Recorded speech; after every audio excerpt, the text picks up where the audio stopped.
तुळशी हार गळा कास पितांबर आवडली अंतर हेची हार तुळशी हार गळा तुळशी हार गळा कास पितांबर ओ तुळशी हार गळा तुळशी हार गळा कास पितांबर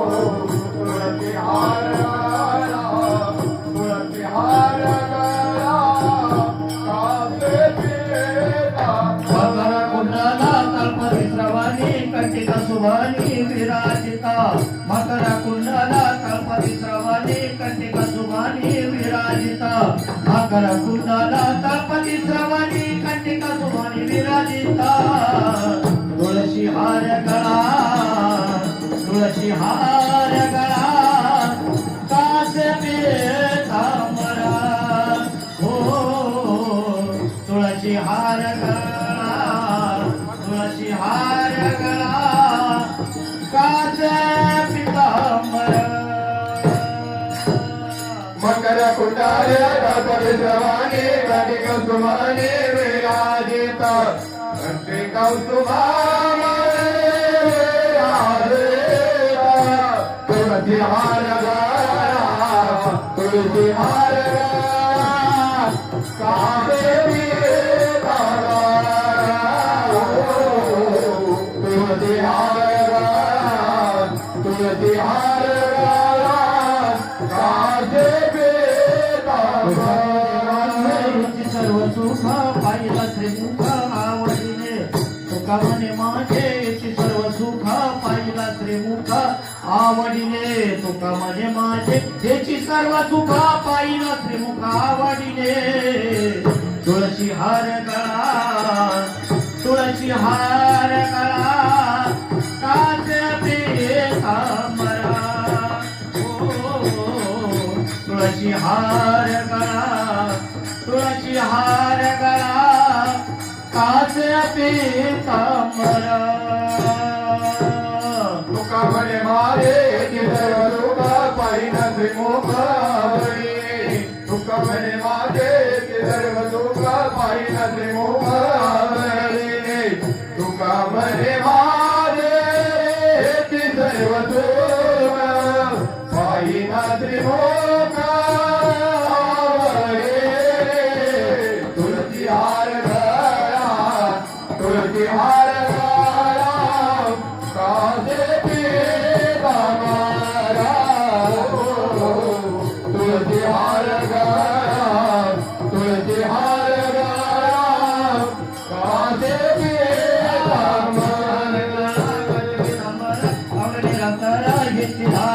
तुळशी हार गळा कास पितांबरा आवडे निरंतर हेची ध्यान तुळशी हार गळा कास पितांबरा आवडे निरंतर हेची ध्यान तुळशी हार गळा तुळशी हार गळा कास पितांबरा हो तुळशी हार गळा तुळशी हार गळा कास पितांबरा तुळशी हार गळा कास पितांबरा आवडे निरंतर हेची ध्यान तुळशी हार गळा कास पितांबरा आवडे निरंतर हेची ध्यान तुळशी हार गळा कास पितांबरा आवडे निरंतर हेची ध्यान तुळशी हार गळा तुळशी हार गळा कास पितांबरा तुळशी हार गळा तुळशी हार गळा कास पितांबरा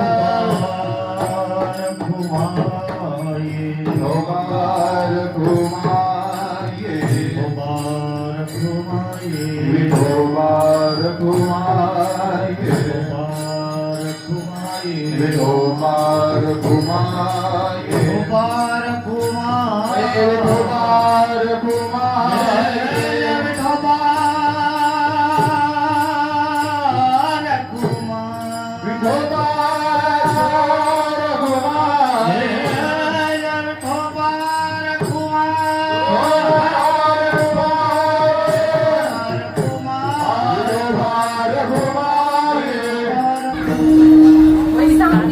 हरी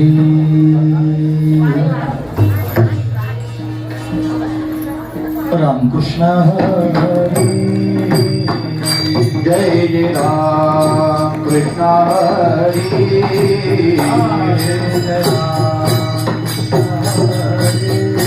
हरि जय जय राम कृष्ण हरी जय राम जय जय राम कृष्ण हरि जय जय राम कृष्ण जय जय राम कृष्ण हरि जय जय राम कृष्ण हरि जय जय राम कृष्ण हरि जय जय राम कृष्ण हरि जय जय राम कृष्ण हरि जय जय राम कृष्ण हरि रूप पाहता लोचने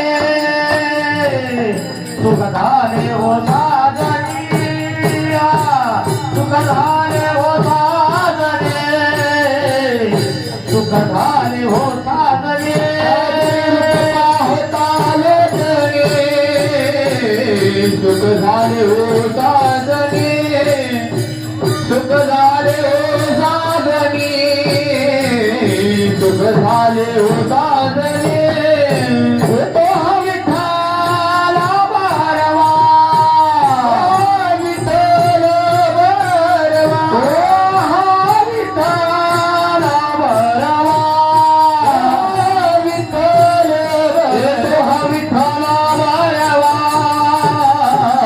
तो माधव बरवा बरवा बरवा तो माधव बरवा तो माधव बरवा तो विठ्ठल बरवा तो विठ्ठल बरवा तो माधव बरवा कोताचे गोरे म्हणून विठ्ठल आवडी आवडी म्हणून विठ्ठल आवडी म्हणून विठ्ठल आवडी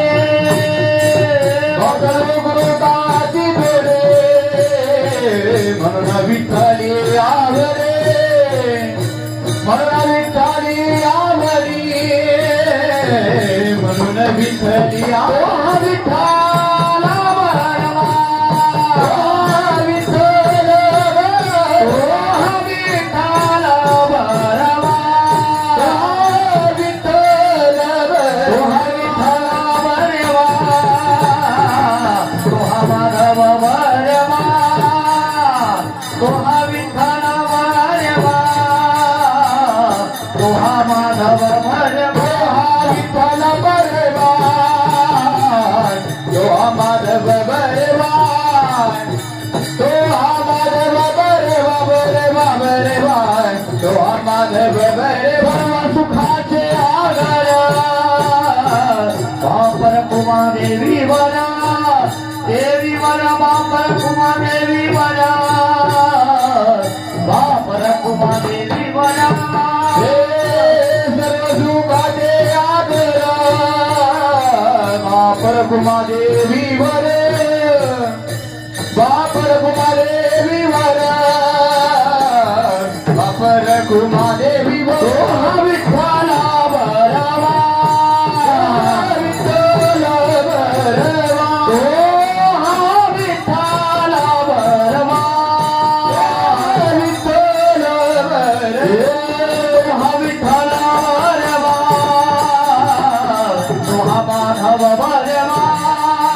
जय राम कृष्ण हरे जय राम कृष्ण हरे जय राम कृष्ण हरे जय राम कृष्ण हरे राम कृष्ण हरे जय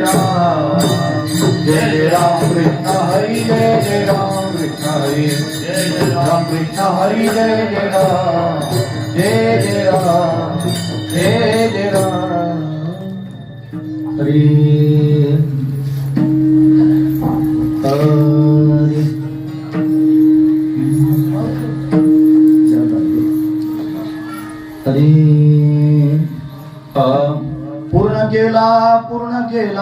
पूर्ण केला मनोरथ पूर्ण केला मनोरथ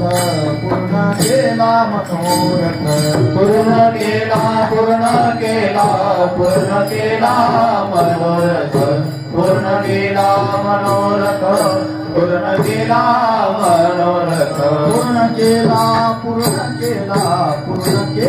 मनोरथ पूर्ण केला मनोरथ पूर्ण केला मनोरथ पूर्ण केला मनोरथ पूर्ण केला मनोरथ पूर्ण केला मनोरथ पूर्ण केला मनोरथ घराले कृपाळ घराले कृपाळ घराले कृपाळ घराले कृपाळ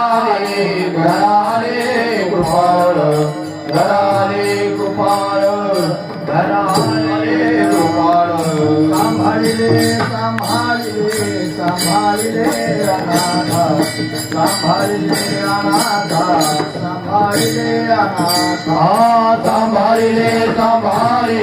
सांभाळिले अनाथा सांभाळिले अनाथा सांभाळिले अनाथा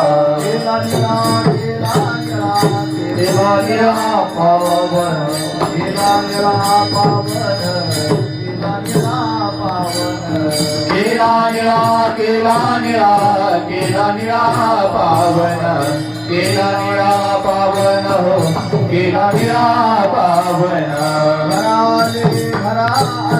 घराले कृपाळ घराले कृपाळ घराले कृपाळ घराले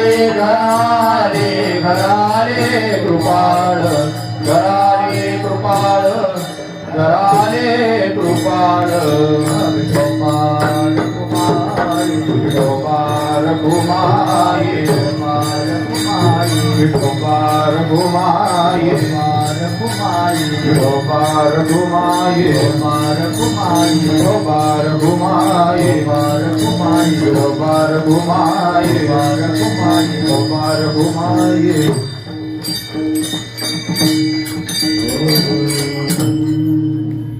केला पूर्ण केला पूर्ण केला पूर्ण केला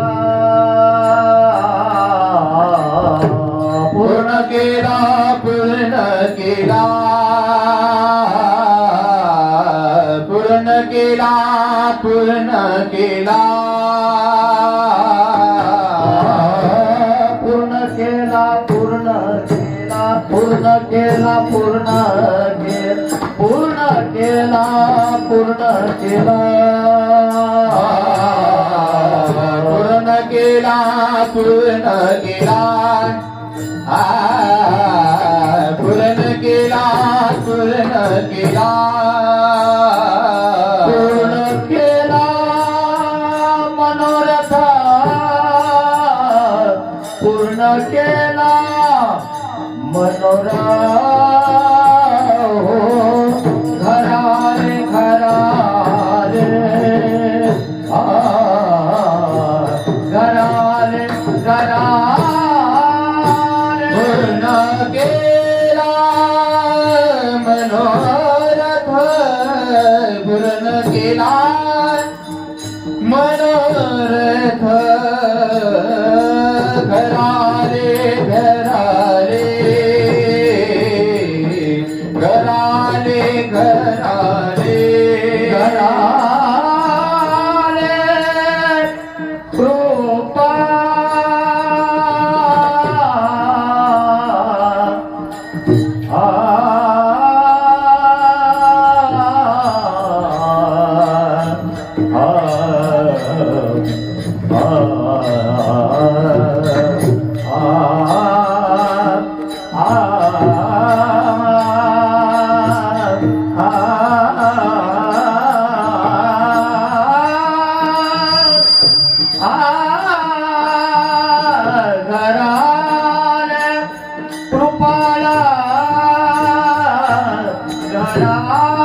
घरा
पूर्ण केला मनोरथ. घराले कृपाळ. सांभाळिले अनाथा. घराले कृपाळ. केला निळा पावन. घराले कृपाळ. विठोबा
पुंडलिक वरदाय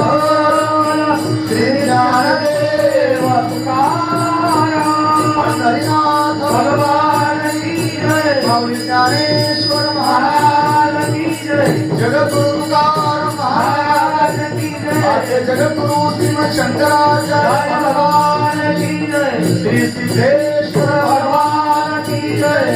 गोपाल गोपाल गोपाल गोपाल गोपाल गोपाल.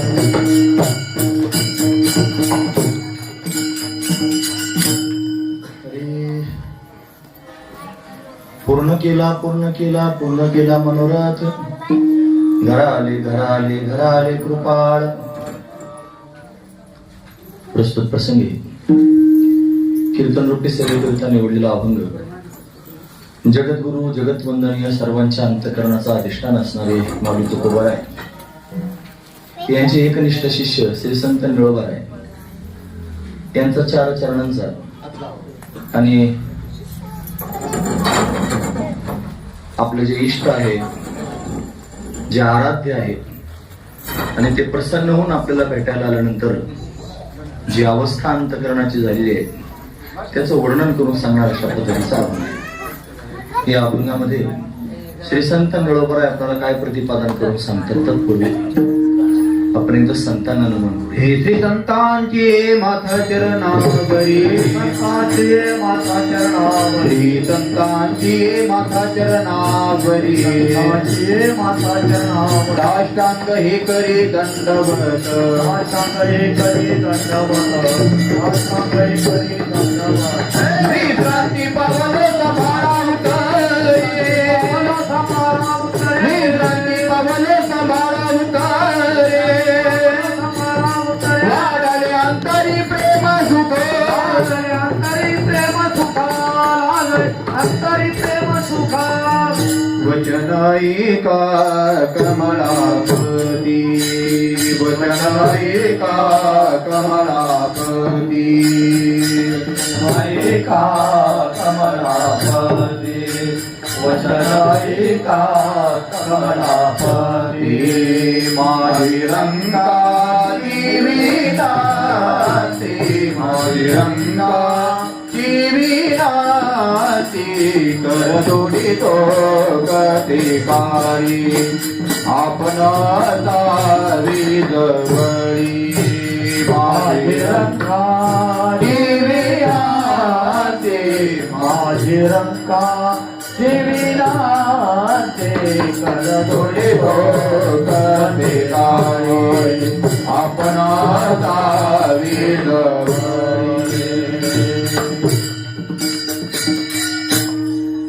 श्री संतांच्या माथा चरणावरी साष्टांग हे करी दंडवत. विश्रांती पावलो सांभाळा उत्तरी, वाढले अंतरी प्रेम सुख. पूर्ण केला मनोरथ. घरा आले कृपाळ. प्रस्तुत या श्री क्षेत्र संत पंढरीमध्ये अनेक देवदेवतांचं, संत महापुरुषांचं आगमन आपल्या सर्वांना भेट देण्याकरिता, आपल्याला कृपा करण्याकरिता होत आहे.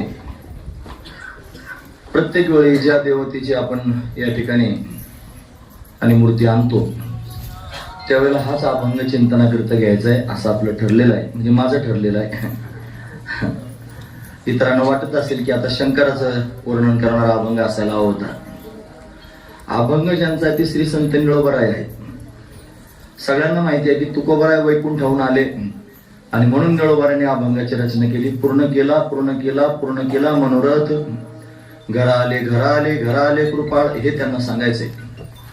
पण फक्त एवढंच आपण घेऊन चालणार नाही.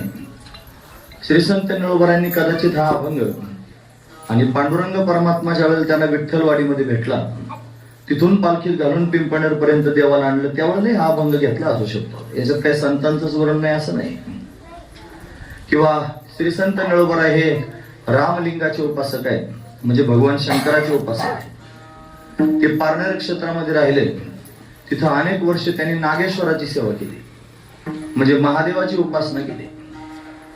आपल्याला जसं आपल्या इष्ट देवतेशिवाय करमत नाही, आपण त्यांना भेटण्याकरिता जातो, पंढरपूरला वारी करण्याकरिता जातो पांडुरंगाची, तसं रामलिंगाला त्यांनी निळोबारायांशिवाय करमलं नाही. म्हणून रामलिंग भगवान निळोबारायांना भेटण्याकरिता पिंपळेर मध्ये आले. पिंपळेर मध्ये राहत असताना तिथं सुद्धा पिंपळेश्वर महादेव आहे. त्या पिंपळेश्वर महादेवाची सेवा आणि निळोबारायांनी केली. रामलिंग वाघाचं रूप धारण करून पिंपळनेरमध्ये आले आणि प्रत्यक्ष निळोबरायांना भेट दिली असं वर्णन त्यांच्या चरित्रात आहे. मग का नाही निळोबराय असं म्हणणार की माझं जे आराध्य असणारं दैवत आहे रामलिंग ते मला भेटण्याकरिता घरी आले, मी त्यांच्याकरिता अट्टहास केला आणि ते माझ्याकरिता आले, पूर्ण केला मनोरथ घरा आले.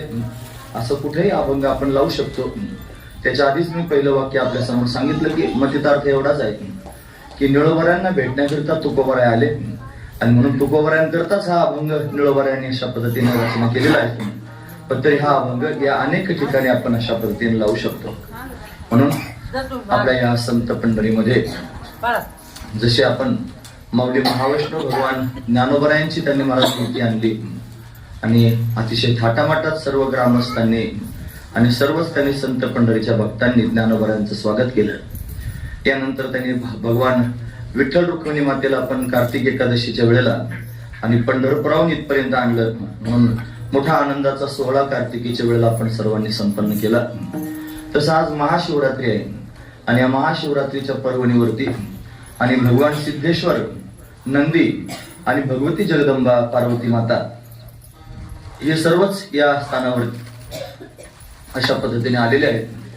याच तिथींना या मूर्ती का बरं आल्या असतील त्याचं कारण देवाला वाटत असेल हे अविस्मरणीय व्हावं.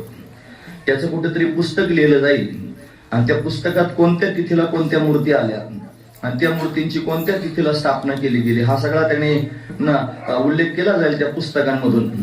आता आपल्याला नामदेव महाराज, ज्ञानोबाराय हे सगळे संत का माहित आहेत त्याचं कारण त्यांचं लिखाण आहे. त्यांचं लिखाण त्यांनी तयार आहे म्हणून ते आपल्याला माहित आहेत. नामदेव महाराजांनी जर संतांची चरित्रच लिहून ठेवली नसती तर 700 वर्षानंतर आपल्याला संतांचे चरित्र कळाले नसते.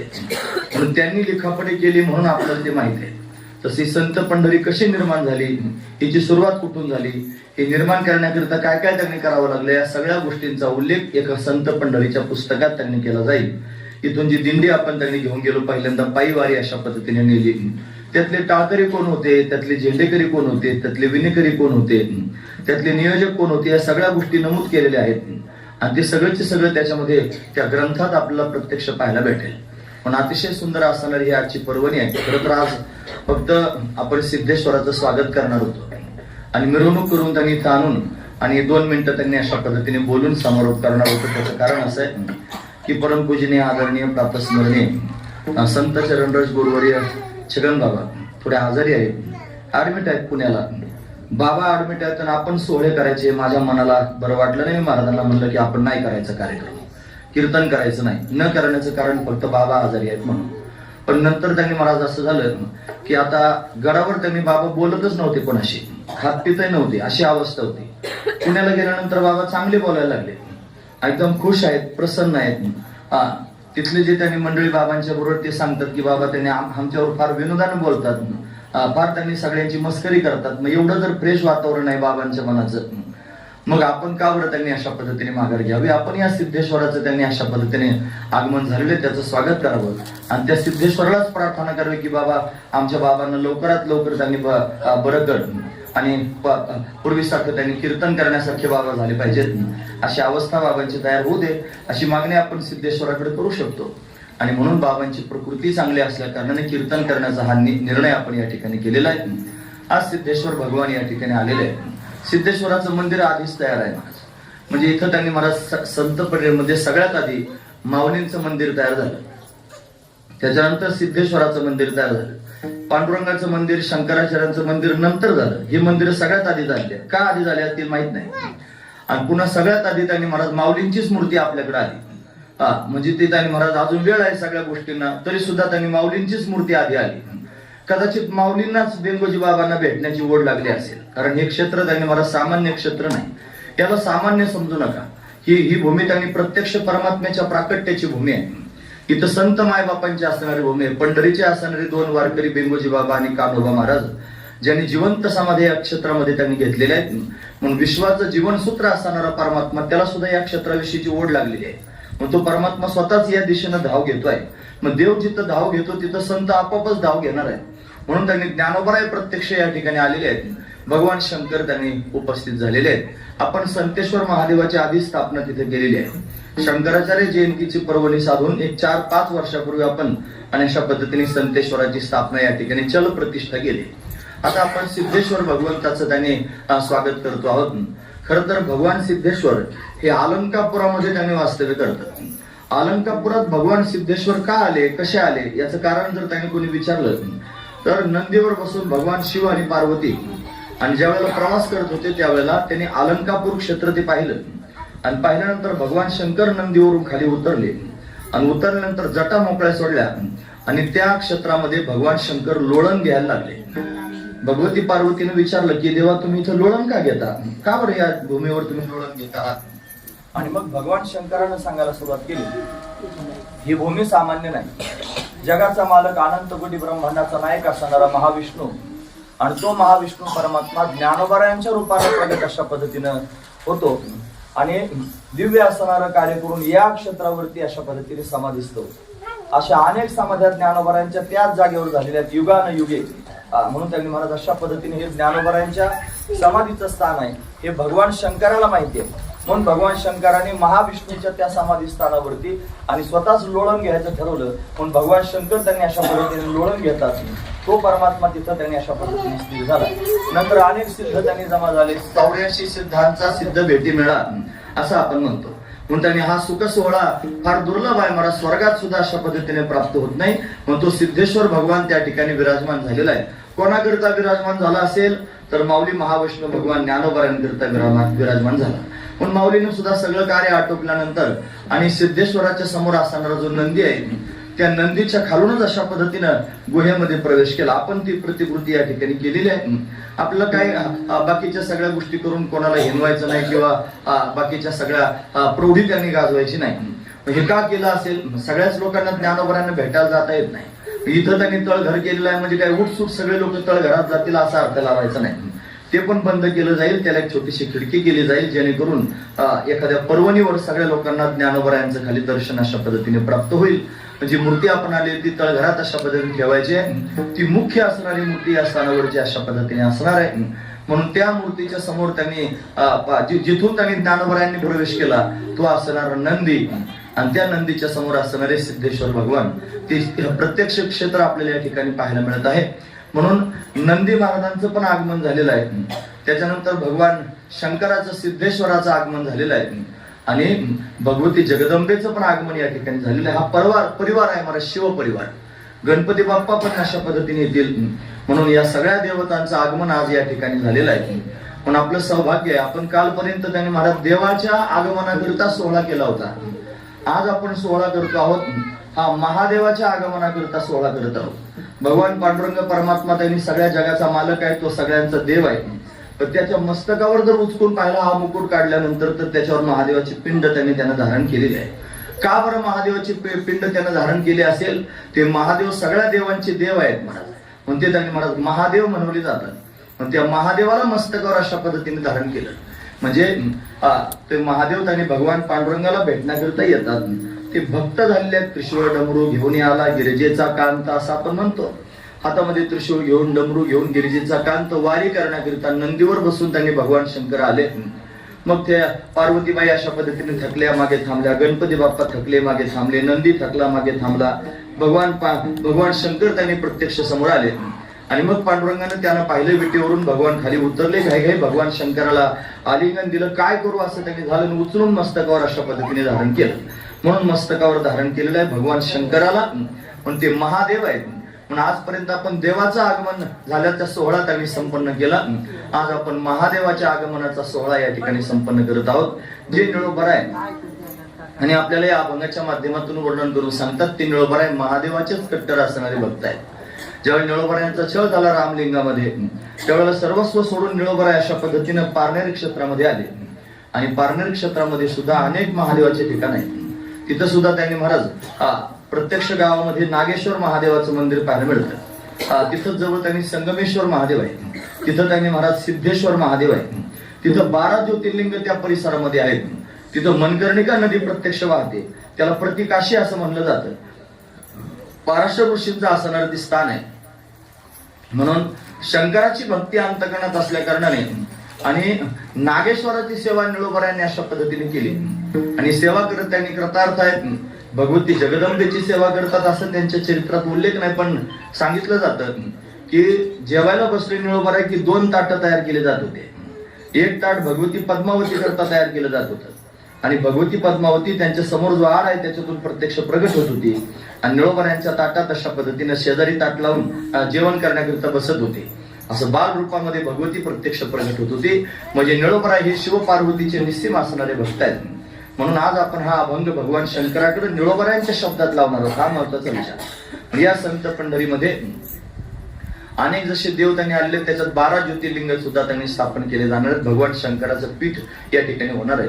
म्हणून ईशान्य कोपरा त्या ईशान्य कोपऱ्यामध्ये संतेश्वराचं मंदिर त्यांनी तयार होईल आणि त्या संतेश्वराच्या भोवती 12 ज्योतिर्लिंग आपल्याला प्रत्यक्ष पाहायला मिळतील.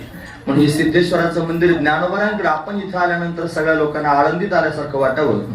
आळंदीत आल्यासारखं त्यांनी महाराज भाव अंतकरणात निर्माण व्हावेत. म्हणून आळंदीला गेल्यानंतर नुसतं जर फक्त ज्ञानोबरांचं दर्शन घेतलं सिद्धेश्वर नसेल तर अपूर्ण असल्यासारखं वाटेल. म्हणून त्यांनी महाराज हाच विचार करून हे स्थान अशा पद्धतीने तयार झालं की ज्ञानोबराय पण असावेत आणि त्यांच्याजवळ सिद्धेश्वर भगवान सुद्धा असावा. म्हणून सिद्धेश्वराची स्थापना या ठिकाणी करायची आहे.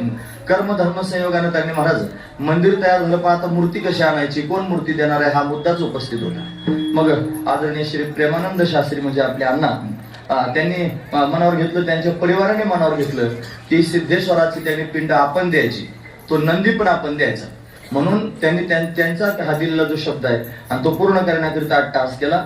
नारायणगाव क्षेत्रामध्ये त्यांनी मूर्ती कारागीर आहेत आणि त्यांच्या माध्यमातून त्यांनी सुंदर असणारी ही सिद्धेश्वराची पिंड आणि हा नंदी त्या ठिकाणी तयार झाला.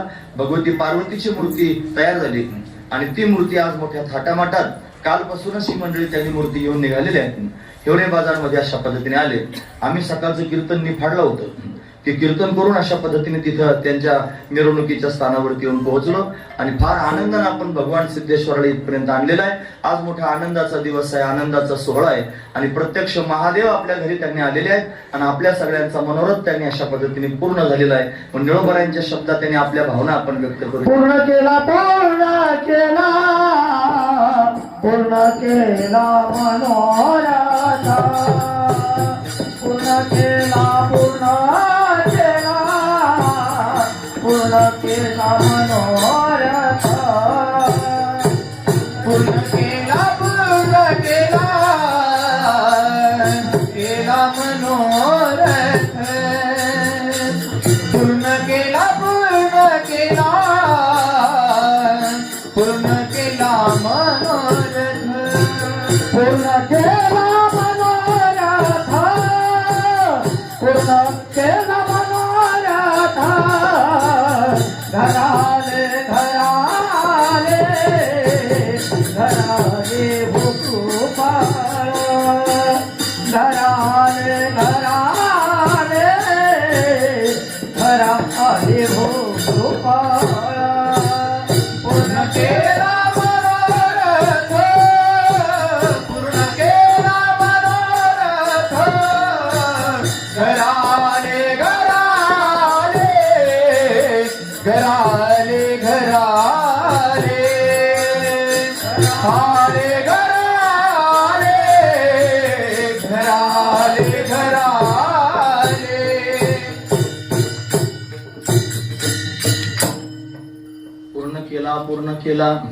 पूर्ण केला मनोरथ. सिद्धेश्वर भगवंताने इथे यावं आणि येऊन त्यांनी महाराज इथे विराजमान व्हावं अशी आपल्या सगळ्या लोकांच्या मनातली भावना होती. आपला हा मनोरथ होता की भगवंताने इथे यावं. म्हणून भगवंतानं कृपा केली आणि प्रत्यक्ष सिद्धेश्वर भगवान या ठिकाणी आलेले आहेत. म्हणून आपण सर्वजण त्यांनी म्हणू शकतो पूर्ण केला पूर्ण केला पूर्ण केला मनोरथ अशा पद्धतीने आपला पूर्ण झाला. खरं तर हे गाव पिंपळगाव आहे.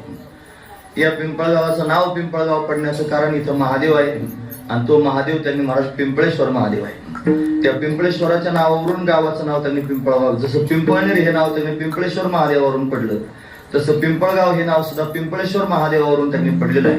ग्रामस्थांनी आज फार सुंदर त्यांनी सजावट महादेवाच्या मंदिराची केली आणि फार सुंदर सोहळा तिथं सुद्धा अशा पद्धतीने संपन्न होतो.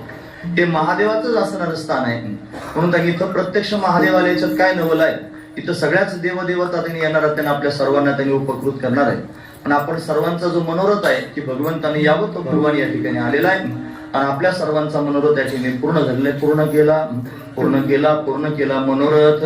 का बरं मनोरथ पूर्ण झाला असेल? जगावर कृपा करणारा जगाचा सूत्रधार आणि तो परमात्मा त्यांनी कृपा करण्याकरिता आपल्या घरी आला आणि म्हणून आपला मनोरथ पूर्ण झाला. महाराज वर्णन करून सांगा. घराले घराले घराले घराले घराले घराले घराले घराले घराले घराले घराले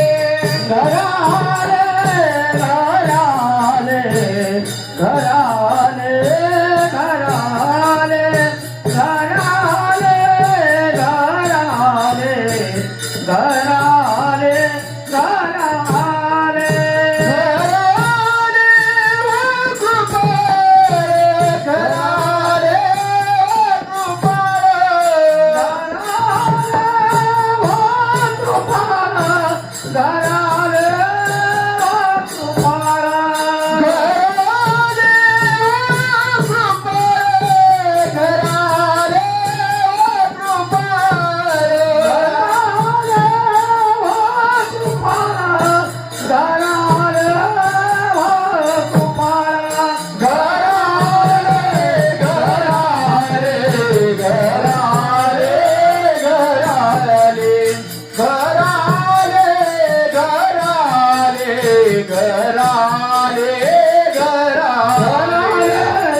घराले घराले घराले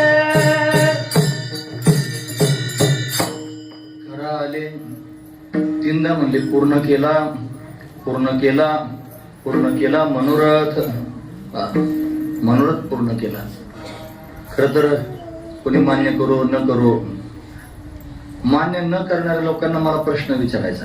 काही असं मी ज्यावेळेस म्हणलो की खरंच मला स्वामीजींनी साधना करायला लावली आणि अनुष्ठान करायला लावलं, त्या अनुष्ठानातून असा संकेत झाला की असं होणार आहे, तू फक्त पुढे हो, बाकीच्या सगळ्या आपोआप गोष्टी होतील. मग मी सगळ्यांच्या समोर त्यांनी सांगितलं की असं आहे. मग ते काही लिहून घेतले कागदावरती मुद्दे, 15 मुद्दे आहेत, ते सगळे लिहून घेतले की असं इथं होणार आहे. आणि मग सगळ्या लोकांना वाटायला लागलं की कसं काय होईल. मग सगळ्यात पहिला मुद्दा ही जागा कशी प्राप्त होईल इथून सुरुवात होती. बरेच मुद्दे होते, मला ते सगळे परत नाही सांगायचे, तुमच्या आठवणीत असावे म्हणून सांगतो. म्हणून सगळ्याला असं त्यांनी वाटत राहिलं की हे कसं काय त्यांनी आता होणार आहे. आता जेव्हा प्रत्यक्ष उभं राहिलंय ना तेव्हा प्रश्नचिन्ह संपून गेलं. खरंच आता जेव्हा प्रत्यक्ष उभं राहिलं ना, मंदिर वगैरे आहे, आता प्राण प्रतिष्ठा व्हायला कितीसा वेळ लागला नाही. आता मनावर घेतलं तर लगेच प्राण प्रतिष्ठा होईल. आपण थांबलेलो आहोत का बरं. अजून बाकीच्या सगळ्या मूर्ती 2 सभा मंडप समोर झाले की सगळ्या संतांच्या मूर्ती, देवतांच्या मूर्ती एकाच वेळेला आपण एवढा सभा मंडप पूर्ण झाला की आपण सगळ्या देवतांच्या आणि संतांच्या मूर्ती एकाच वेळेला आपण स्थापन करणार आहोत. या वर्षात तर काय ते आता या अक्षय तृतीयेला होणार नाही. आपण पुढच्या अक्षय तृतीयेचं जर टार्गेट केलं तर मग पुढच्या अक्षय तृतीयेपर्यंत पुढच्या वर्षी सगळ्या मूर्तींची स्थापना आपण अक्षय तृतीयेपर्यंत करू. म्हणजे पुढच्या वर्षी आपल्याला सगळ्या गोष्टी प्रत्यक्ष पाहायला भेटतील. म्हणून प्रश्नचिन्ह नावाचा मुद्दा आहे हा त्यांनी आता पुसलेला आहे. कारण बऱ्याच लोकांच्या मनात होते झालं कसं, होईल कसं, आणि तुलाच कसं काय संकेत झाला असं त्यांनी भाव होता. पण काही मंडळींनी अशा पद्धतीने विचार केला मनात की हा खरंच संकेत झालेला आहे, आपण त्यांनी दटून उभं राहिलं पाहिजे, साथ दिली पाहिजे. आणि हा मनोरथ त्यांनी माझ्या अंतकरणामध्ये होता आणि त्या मनोरथाला त्यांनी या बाकीच्या सगळ्या लोकांनी वाटून घेतलं. महाराज खरं सांगतो, त्यांनी वाटून घेतला माझा मनोरथ. म्हणजे त्यांनी महाराज आदरणीय श्री राजेश्वरानंद महाराज आहेत, कुरे महाराज आहेत, नाणेकर महाराज आहेत, कारले सर आहेत, हे अण्णा आहेत, हे तुम्हाला या सगळ्या लोकांचे दरबारीने कशाला वर्णन करतो. प्रॅक्टिकल तेच काम करतात येतात. बाकीचं त्यांनी कोण करण्याकरता उभा आहे. बाकी सगळे लोक येतात, थांबतात, बोलतात, चर्चा करतात, सगळ्या गोष्टी होते. पण प्रॅक्टिकलात काम करण्याकरता जर समोर कोण असतील तर हीच मंडळी आहे.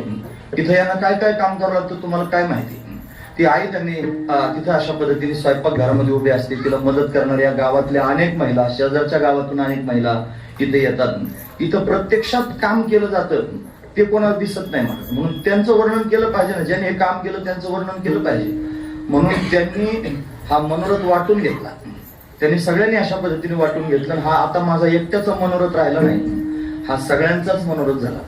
मग जसं त्यांनी दटून उभं राहून अशा पद्धतीने सर्व करायला सुरुवात केली, मग हा मनोरथ हळूहळू हळूहळू व्हायरस सारखा पांगत राहिला.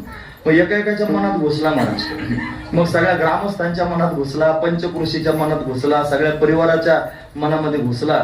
आणि सगळ्याच लोकांना असं वाटायला लागलं हे लवकर त्यांनी व्हावं, ही संत पंढरी लवकर उभी राहावी, सगळे मंदिरं लवकर उभी राहावे, तिथं मूर्तीची स्थापना लवकर व्हावी, असं त्यांनी महाराज वाटता वाटता सगळ्यांच्या अंतःकरणातला हा मनोरथ त्यांनी शिगेला गेला. आणि मग भगवंतानं सर्वांचाच मनोरथ म्हणून अशा पद्धतीनं आपल्या सर्वांचा भाव जाणला आणि जाणून आपल्यावर कृपा करण्याकरिता परमात्मा त्यांनी तयार झाला. म्हणून भगवंतानंच यायचं ठरवलं. हा महत्वाचा विचार आहे. आपला मनोरथ गंगोजी बाबांना कळाला, आपला मनोरथ कान्होबा महाराजांना कळाला. हा विटेवर उभा आहे देव, त्याला तर माहिती, त्यानंच सांगितलेली गोष्ट आहे, मग त्याला काय त्यांनी वेगळं सांगायचं. म्हणून त्यानंच या सगळ्या गोष्टी करायच्या ठरवल्या आणि आता त्याच्या ठरवल्यानुसार या सगळ्या गोष्टी त्यांनी होतात. म्हणजे त्यांनी आपण असू नाहीतर नसू, पण ह्या सगळ्या गोष्टी होणारच आहेत. हा महत्वाचा विचार, कारण त्या मुद्द्यापर्यंत आता येऊन ठेपलेला आहे. म्हणून फक्त सभामंडप होण्याची वाट आपण या ठिकाणी पाहिजे. तो झाला सभामंडप की जवळजवळ सगळ्या संतांच्या मूर्ती त्यांनी अशा पद्धतीने लोकांनी द्यायच्या कबूल केलं, देऊ केलेल्या आहेत. अनेक संतांच्या मूर्ती म्हणा, डबल मूर्ती आहेत तिथं. ज्ञानोबरायांच्या 2 मूर्ती, तुकोबरायांच्या 2 मूर्ती, अशा त्यांनी नाथ महाराजांच्या 2 मूर्ती, निळोबरायांच्या 2 मूर्ती आहेत. हे सगळे लोक डबल मूर्ती द्यायला तयार. 2 कशाला बसवायच्या. तिथं त्यांनी सभा मंडपात सगळे संत एकत्र यावेत. त्याच्यात देंगोबा महाराज आणि कान्होबा महाराज पण असावेत, अशा त्यांच्या पण मूर्ती त्याच्यात आहेत. की ज्ञानोबा तुकोबरायांच्या बरोबरीनं आपण त्यांना संत म्हणतो, म्हणून ते पण त्याच्यामध्ये असावेत. म्हणून सगळे सज्ज आहेत. हा सगळा आपल्या सर्व परिवाराचा असणारा मनोरथ आहे आणि तो मनोरथ त्यांनी पूर्ण व्हावा अशी सगळ्यांच्या मनातली भावना आहे. म्हणून भगवान सर्वांच्या मनातली भावना जाणतो आणि जाणून तो पूर्ण करण्याकरिता तयार आहे. म्हणून अशा पद्धतीने आज सिद्धेश्वराची पिंड आली, नंदी महाराज या ठिकाणी आले, म्हणजे आपल्या सगळ्यांचा मनोरथ भगवंताने जाणला आणि तो मनोरथ पूर्ण करण्याकरिता भगवंताने आपल्यावर कृपा केली. आणि मग आपला सगळा मनोरथ त्यांनी आपल्या अट्टहासाने या ठिकाणी पूर्ण झालेला आहे. म्हणून आपण म्हणतो पूर्ण केला मनोरथ. आपला मनोरथ पूर्ण झाला. कसा काय पूर्ण झाला म्हणजे घरा आले कृपा करणारा परमात्मा प्रत्यक्ष त्यांनी घरी आला. आज महाशिवरात्री आहे. भगवान शंकर हे कृपाळूच आहेत महाराज. आजच्या दिवसाला फार जास्त महत्व आहे. मला शिवरात्रीचे कीर्तन करायचं नाही, याच्यानंतर अजून 2-3 कार्यक्रम करायचे मला, ते शिवरात्रीचे आहेत. पण हा कार्यक्रम शिवरात्रीचा म्हणून नाही, शिवरात्रीच्या पर्वणीवर आपण सिद्धेश्वराला आणलं त्याचा कार्यक्रम आहे. पण तरी सुद्धा एखाद्याला नाही त्याच्यानंतर कुठे कीर्तन ऐकायला मिळालं तर त्याच्याकरिता थोडासा भाव सांगतो, लक्षपूर्वक आहे. आजचा दिवस असा आहे की ब्रह्मदेव आणि भगवान विष्णू मध्ये मोठं भांडण पेटलं. कोण मोठा, मी मोठा का तू मोठा, असं त्यांनी महाराज भांडण विकोपाला गेलं. आणि जसंच भांडण विकोपाला गेलं त्यांच्यामध्ये दिव्य असणारा एक ऊर्जित असा त्याने स्तंभ प्रगट झाला. आणि तो स्तंभ प्रत्यक्ष त्यांनी प्रगट झाला. त्याच्यातून मोठा आवाज झाला महाराज. हे विष्णू आणि ब्रह्मदेव त्यांनी अशा पद्धतीने घाबरले आणि घाबरून त्यांनी पाहायला लागले कोण आहे. मग त्यांनी सांगितलं त्या स्तंभातून आवाज आला, मी जगाला प्रगट करणारा त्यांनी प्रत्यक्ष परमात्मा आहे, मी शिव आहे. तो शिव परमात्मा आणि ज्योतिर्मय स्वरूपात प्रत्यक्ष प्रगट झाला, ज्योतिर्मय स्तंभ प्रगट झाला. पण आजच्या दिवशी तो स्तंभ प्रगट झाला म्हणून आजच्या दिवसाला महाशिवरात्री असं त्यांनी म्हणतात. मग कोण मोठं हे पाहण्याकरिता भगवान शिवानं दोघांना आज्ञा दिली, एकानं वरती जा एकानं खाली जा आणि हा जो स्तंभ आहे या स्तंभाचा शेवट त्यांनी शोधून या, वरचं टोक त्यांनी शोधून या. म्हणजे एक वरती जायला लागला ब्रह्मदेव, विष्णू परमात्मा खाली गेले. पण बराच काळापर्यंत त्यांनी प्रवास करून सुद्धा त्यांना टोक सापडलं नाही. ब्रह्मदेवाला खोटं बोलावं असं वाटलं. त्याने गोमातेला त्यांनी बरोबर घेतलं, गायत्री मातेला, आणि मग खोटं सांगितलं. काय कोणतं फुल, केतकीचं असणारं फुल, त्या फुलाला त्यांनी खोटं बोलायला लावलं. आणि मग त्यांनी साक्ष दिली की आम्ही त्यांनी पाहिलं भगवान शिव सर्वज्ञ आहेत. त्यांना कळालं ब्रह्मदेवाला त्यांनी महाराज नापास करून टाकलं. भगवान विष्णू खरं बोलले की मला काय त्याचा अंत लागला नाही. मग भगवान विष्णूने त्यांनी आशीर्वाद दिला की तू सगळ्या जगात पूजनीय होशील. म्हणून भगवान विष्णूचा त्यांनी महिमा जास्त वाढला आणि शिव परमात्म्यानं त्या अशा पद्धतीने कृपा केली. तो आजचा दिवस आहे. अजून या दिवसाला महत्व काय ते सांगतो. त्याचं कारण असं आहे की ज्या वेळेला भगवान ब्रह्मदेवानं सृजन करायला सुरुवात केली आणि सृजन करत असताना त्यांच्या मनापासून 4 पुत्र झाले. त्याला मानस पुत्र असं म्हणतात.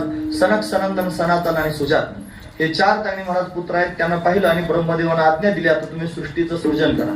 ते म्हणले आम्ही भगवंताच्या दर्शनाकरिता भगवंताच्या साधनेकरिता तुम्ही जन्माला आलेलो आहोत, आम्ही त्यांनी संसार करणार नाही असं सांगितल्यानंतर त्यांनी महाराज ब्रह्मदेवाला राग आला, माझं म्हणणं ऐकत नाही, शाप दिला, तू मायसे रो असेच राहा. असेच राहा म्हणून शाप दिला. त्याच्यानंतर ते शाप सुद्धा त्यांनी स्वीकारला. 5-5 वर्षाचे होते तसेच राहिले. शाप सुद्धा आनंदानं स्वीकारला म्हणून राग आला ब्रह्मदेवाला आणि अजून त्यांनी महाराज क्रोधायमान झालेला ब्रह्मदेव त्याची भ्रुकुटी ताणली गेली, म्हणजे भोया ताणल्या गेल्या आणि त्याच्यातून एक अग्निलोळ बाहेर पडला. तो अग्निलोळ बाहेर पडला, त्याच्यातून एक रडणारा मुलगा जन्माला आला. तो रडतोच आहे म्हणून त्या मुलाचं नाव ठेवलं रुद्र. तो रुद्र म्हणजे प्रत्यक्ष भगवान शिव आहे आणि संहार करण्याकरिता रुद्र रूपानं प्रत्यक्ष प्रगट झाला. तो आजचा दिवस आहे. वक्ते मामा म्हणायचे आजच्या दिवशी पाळणा लावला पाहिजे आणि पाळण्यात त्यांनी महाराज रुद्र भगवान प्रगट झाले म्हणून अशा पद्धतीने झोका दिला पाहिजे, असं वक्ते बाबांचे शब्द आपण ऐकले होते. सुप्याला त्यांनी बाबा आले होते त्यावेळेला ते अशा पद्धतीने म्हणले होते. म्हणून त्यांनी महाराज रुद्र भगवान प्रगट झाले. तो आजचा अशा पद्धतीचा दिवस आहे. म्हणून या शिवरात्रीला जास्त महत्व आहे. आजच्याच दिवशी त्यांनी रुद्र भगवान प्रगट झाले. अजून एक त्यांनी महाराज पर्वणी सांगतो. आजच्या दिवशी त्यांनी महाराज भगवती सतीनं ज्यावेळेला स्वतःचं शरीर अशा पद्धतीने जाळून टाकलं आणि शरीर जळत असताना योगाग्नीनं आणि त्यावेळेला तिच्या मनामध्ये भाव होता की मला त्यांनी महाराज पुढचा जन्म जर मिळाला तर पुढच्या जन्मामध्ये सुद्धा मला भगवान शंकरच पतिरूपानं प्राप्त होतो. तुम्हाला ऐकू येते सगळ्यांना. म्हणून भगवान शंकरच मला पतिरूपानं प्राप्त व्हावेत अशा पद्धतीने त्यांनी महाराज वरदान तिनं मागून घेतलं. खरोखर तिला पुढचा जन्म भगवती पार्वतीचा अशा पद्धतीने मिळाला. पर्वतराजाची कन्या पार्वती होती जन्माला आली. तिनं भगवान शंकराच्या प्राप्तीकरिता तपश्चर्या केली. झाडाचे सुकलेले पानं त्यांनी खाऊन तपश्चर्या करत होती. नंतर झाडाचे पानं सुद्धा खाणं बंद करून टाकलं म्हणून तिला अपर्णा असं नाव प्राप्त झालं. अशा पद्धतीने पार्वतीने तपश्चर्या केली आणि भगवान शंकराला प्राप्त करून घेतलं. मग भगवान शंकराचा आणि पार्वतीचा विवाह त्यांनी झाला. तो ज्या दिवशी झाला तो आजचा दिवस आहे, त्याला महाशिवरात्री असं त्यांनी म्हणतात. पण भगवान शिवाच्या विवाहाची सुद्धा आता किती मुद्दे झाले? 3 मुद्दे झाले. अजून एक मुद्दा सांगतो. शिवरात्रीची कथा. चंड नावाचा भिल्ल आहे. चंड भिल्ल त्यांनी फार पारमार्थिक होता असं नाही, पण कर्मधर्म संयोगाने शिकार करण्याकरता गेला होता. रात्रीची वेळ होती. एका बिल्व वृक्षावर जाऊन त्यांनी अशा पद्धतीने चढला आणि हरणांची वाट पाहत होता. तो वाट पाहत असताना त्यांनी महाराज हरण दिसावेत म्हणून त्या बेलाच्या झाडाच्या डोलीत बसलेला असताना एक पान त्यांनी तोडायचं आणि खाली टाकून द्यायचं, पान तोडायचं खाली टाकून द्यायचा. कर्मधर्म संयोगाने ते बेलाची पानं त्या बेलाच्या झाडाखाली एक पुरातन शिवलिंग होतं आणि त्या शिवलिंगावर जाऊन पडत होती बेलाची पानं. ते बेलाचे पानं त्याच्यावर पडल्याने भगवान शंकर प्रसन्न झाले आणि प्रसन्न होऊन त्या बेलाच्या समोर झाले. तुला काय पाहिजे सांग, मी भगवान शंकर आहे तुझ्यावर प्रसन्न झाला. कसं काय प्रसन्न झाला तू? मी तर तुमची उपासना केली नाही, तुमचं नाव घेतलं नाही, तुम्हाला हाका मारले नाही. ते म्हणजे तू बेलाचे पानं तोडून खाली टाकत होता आणि ते पानं माझ्या पिंडीवर पडत होते. म्हणजे मनात भाव नसताना सुद्धा विनाकारण काही पानं तोडून टाकत असताना सुद्धा ते पानं पिंडीवर पडले तरी भगवान प्रसन्न झाला. एवढा भोळा असताना हा देव आहे. मग त्याला विचारलं तुला काय पाहिजे? मग त्याने सांगितलं मला पशु पक्ष्यांची भाषा अवगत व्हावी असं त्यांनी वरदान मागितलं. मग त्याला पशु पक्ष्यांची भाषा कळू लागली. मग पशु पक्ष्यांची भाषा कळत असताना तिथं त्यानं वाघूर लावलेलं होतं. हरण त्याच्यामध्ये, हरणी त्याच्यामध्ये अडकली. त्या हरणीनं त्यांनी महाराज संवाद करायला सुरुवात केली की माझे पाडसं त्यांनी घरी येतात, आता मी अडकून पडलेले आहे. त्याच्यात आणखी एक हरणी अशा पद्धतीने आली. मग दोघींचा संवाद त्यांनी सुरू झाला. गर्भवती असणारी हरणी होती. त्या हरणींचा असणारा पती पण तिथं आला, त्यानं पण त्याच्यामध्ये उडी घातली. मग सगळ्या हरणांचा संवाद त्यांनी महाराज त्याला ऐकू जात होता भिल्लाला. त्यांची करून त्यांनी महाराज असणारी भाषा त्याला कळाली आणि ते घरी जाऊन त्यांनी फक्त यानं मला माझ्या पिल्लांपर्यंत जाऊ दिलं, मी पिल्लांना भेटून परत येऊ शकते असं त्यांनी महाराज म्हणल्यावर त्या हरणीला घरी जाऊ दिलं. ती कोप्यात जाऊन आपल्या पिल्लांना भेटली, पण पिल्लं म्हणले आम्ही पण येतो. मग ते पिल्लं पण आले महाराज आणि सगळेची सगळ्या हरणं त्यांनी त्या चंड भिल्लाच्या समोर उभे राहिले आणि त्याला म्हणू लागले हे बघ तू मला मार. प्रत्येक जण म्हणायला लागलं तू मला मार. ते हरणाचे छोटे छोटे पिलं समोर येऊन म्हणायला लागले की तू आम्हाला मार, आमचं मांस फार कोवळं आहे, तुला ते रुचकर वाटेल, तू त्याने आम्हाला मार. असं सगळ्यांचं बोलणं त्यानं ऐकलं. त्याचं अंतःकरण द्रवीभूत झालं आणि त्यानं विचार केला की कोणालाच मारायचं नाही. त्याला मुक्त करून टाकलं. त्याला मुक्त केल्यानंतर भगवान शंकराला अजून करुणा निर्माण झाली. भगवान शंकर पुन्हा प्रत्यक्ष प्रगट झाले. त्या भिल्लावर कृपा केली आणि त्याचा उद्धार केला. त्याला शिवलोकाची प्राप्ती झाली आणि त्या हरणांचा सुद्धा अशा पद्धतीनं त्या भिल्लामुळे उद्धार झाला. असं असताना हे पर्व आहे. या पर्वणीवर त्यांनी महाराज तो प्रसंग घडलेला आहे म्हणून त्याला शिवरात्री असं त्यांनी म्हटलं जातं. म्हणून त्यांनी शिवरात्रीवर विशेष असणार त्याच्यामध्ये मुहूर्त साधला जातो. त्याच्यामध्ये भगवान शिवाचं पूजन केलं जातं. आम्ही बाबांच्या बरोबर अनेक महादेवांच्या ठिकाणी पूजा केली. महाराज शुद्धळेश्वर महादेव, गुंडेगावला शुद्धळेश्वर महादेवाचं मंदिर आहे. बाबा तिथं मोठा सोहळा करायचे, बिल्वार्चन त्यांनी करायचे. अनेक त्यांनी बिल्वपत्र आणून भगवान शंकराच्या पिंडीवर त्यांनी व्हायचे. जलाभिषेक अशा पद्धतीने करायचा. म्हणजे मोठे बाबा सुद्धा, मोठे बाबा म्हणजे वैकुंठवासी श्री संत रघुनाथ महाराज उंबरेकर, ते सुद्धा वृद्धेश्वर क्षेत्रामध्ये आणि महादेवाची पूजा करत होते. त्याने आवाहन केलं की बऱ्याच गोष्टी व्हायच्या महाराज. त्याने हाक मारली, म्हणले एकदा महादेवाला अभिषेक करायचा दुधाचा, टँकरनंच दूध आलं महाराज. त्याच्या पाठीमागे नदी वाहते, एवढा अभिषेक त्यांनी त्या वृद्धेश्वरावर झाला की नदीला दूध वाहत होतं. तिथं त्यांनी अशा अनेक त्यांनी स्थान आहे. तिथं कपिल भगवंताचं मंदिर आहे आणि कपिल भगवंताला त्यांनी महाराज तेलाचा अभिषेक करायचा असं बाबांनी ठरवलं. मग तेल आलं म्हणून सांगितलं, एवढं तेल आलं की त्यावेळेला नदीला तेल वाहत होतं, अशी त्यांनी अवस्था होती. ते म्हणले त्यांनी आपल्याला आणि सत्यनारायणाची पूजा करायची आणि 11 जोड्या अशा पद्धतीने पूजेला बसवायच्या. 11 म्हणता म्हणता 1100 जोड्या पूजेला बसल्या. मग असं त्यांनी संकल्प केला की फार व्हायचं महाराज, ते जास्त त्यांनी सगळा समाज अशा पद्धतीने उफाळून यायचा. अशा अनेक प्रकारचे उपक्रम त्या वृद्धेश्वरात होत होते. त्याच्यामध्ये सुद्धा बिल्व अर्चन, दुग्ध अर्चन, दुग्ध त्यांनी अशा पद्धतीने अभिषेक, अशा पद्धतीचे अनेक प्रकारचे उपक्रम तिथं वृद्धेश्वरात झाले. तसेच उपक्रम बाबांनी अनेक ठिकाणी अशा पद्धतीने केले. म्हणून भगवान शंकराची उपासना आपण बाबांनी शिकवलेल्या पद्धतीनेच या सगळ्या गोष्टी करतो आहोत. म्हणून त्यांनी महाराज आपणही भगवान शंकराची उपासना या ठिकाणी करतो. आज शिवरात्री आहे म्हणून शिवरात्रीची संक्षिप्त कथा मी आपल्या समोर त्यांनी वर्णन करून सांगितले. आजचा त्यांनी दिवस संत पंढरीच्या दृष्टीने सुवर्ण अक्षरात लिहिण्यासारखा आहे की आज शिवरात्रीच्या महापर्वणीवरती आणि सिद्धेश्वर भगवंताचं या ठिकाणी आगमन झालं. जर त्यांनी काही तांत्रिक अडथळे निर्माण झाले असते, कारागिरांना जर वेळेत आपल्याला मूर्ती तयार करून दिल्या नसत्या तर बरेचसे त्यांनी घोटाळे होऊ शकले असते. पण कदाचित भगवंतालाच हे त्यांनी अपेक्षित होतं की शिवरात्रीलाच मला संत पंढरीमध्ये जायचं. पण आपण जरी कुठे असलो, आपल्या जरी सामर्थ्य नसेल तरी सुद्धा तो परमात्मा सर्वज्ञ आहे आणि समर्थ आहे. त्या भगवान शंकराने आपल्यावर कृपा केली आणि आपल्याला सांभाळलं आणि सांभाळण्याकरताच परमात्मा इथपर्यंत आला. महाराज वर्णन करून सांगा. सांभाळिले सांभाळिले सांभाळिले सांभाळिले सांभाळिले सांभाळिले सांभाळिले सांभाळिले सांभाळिले हो नाथा, सांभाळिले हो नाथा. घराले घराले घराले घराले सांभाळिले हो नाथा, सांभाळिले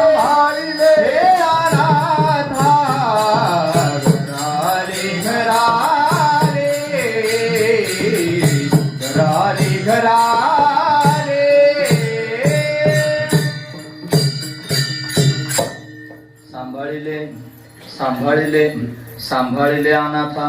पण आपल्या सगळ्यांचा सांभाळ त्यांनी केलेला आहे. आपल्याला सांभाळून घेतलं, समजून घेतलं, आपल्यावर कृपा त्यांनी अशा पद्धतीने केली. म्हणून त्यांची कृपा आपल्यावर झाली म्हणून तर आपल्याला त्याने इथपर्यंत आणता आलं. असं आपल्या सामर्थ्याने ते होऊ शकत नाही. एखादा छातीला हात लावून जर म्हणेल की मी हे करतो तर मग मात्र त्यांनी त्याच्याने ते होणं शक्य नाही. म्हणून एवढं त्यांनी मोठं कार्य जरी होत असलं तर इथं कोणीच असा माणूस नाही की जो छातीला हात लावून म्हणतो की मी संत पंढरी तयार करतोय म्हणून. असं जर म्हणलं तर मग त्याची गाडी तिथंच पंक्चर होईल. हा महत्वाचा विचार आहे. म्हणायचं काही कामच नाही. तुम्ही माझ्या तोंडून कधी ऐकलंय का? हे त्यांनी म्हणायचं काम नाही. आपण करीतच नाही. माझा अंतःकरणातला पूर्ण भाव आहे की आपण त्यांनी गवताची काडी सुद्धा आपल्या सामर्थ्याने इथपर्यंत आणू शकत नाहीत. ते सगळं परमात्माच करतो, त्याच्याशिवाय ते होऊ शकत नाही. हा महत्वाचा विचार आहे. म्हणून अशा पद्धतीने भगवंतानंच कृपा केली, भगवंतानं आपल्या सगळ्यांना सांभाळलं आणि आपण त्यांनी महाराज भगवंताच्या कृपेला पात्र झालेलो आहोत. म्हणून अनाथांना त्यांनी सांभाळलं, हा त्यातला भाव आहे. म्हणून अशा पद्धतीने भगवान शिव या ठिकाणी आले. सांभाळले सांभाळले सांभाळले अनाथा, आपल्याला सांभाळून घेतलं आणि इथं त्यांनी विराजमान झालेले आहेत.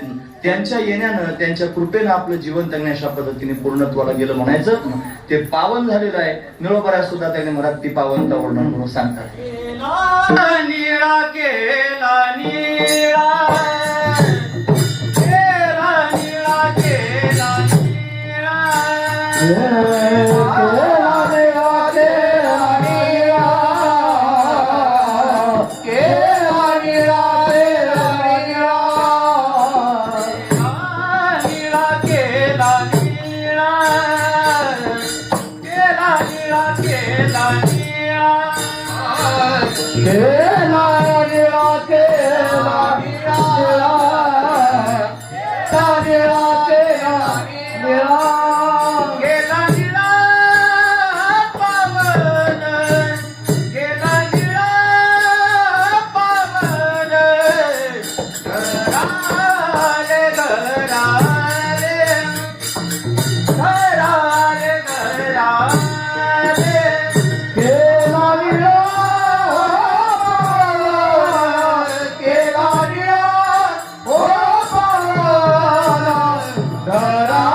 घरा आले कृपाळ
घराले कृपाळ केला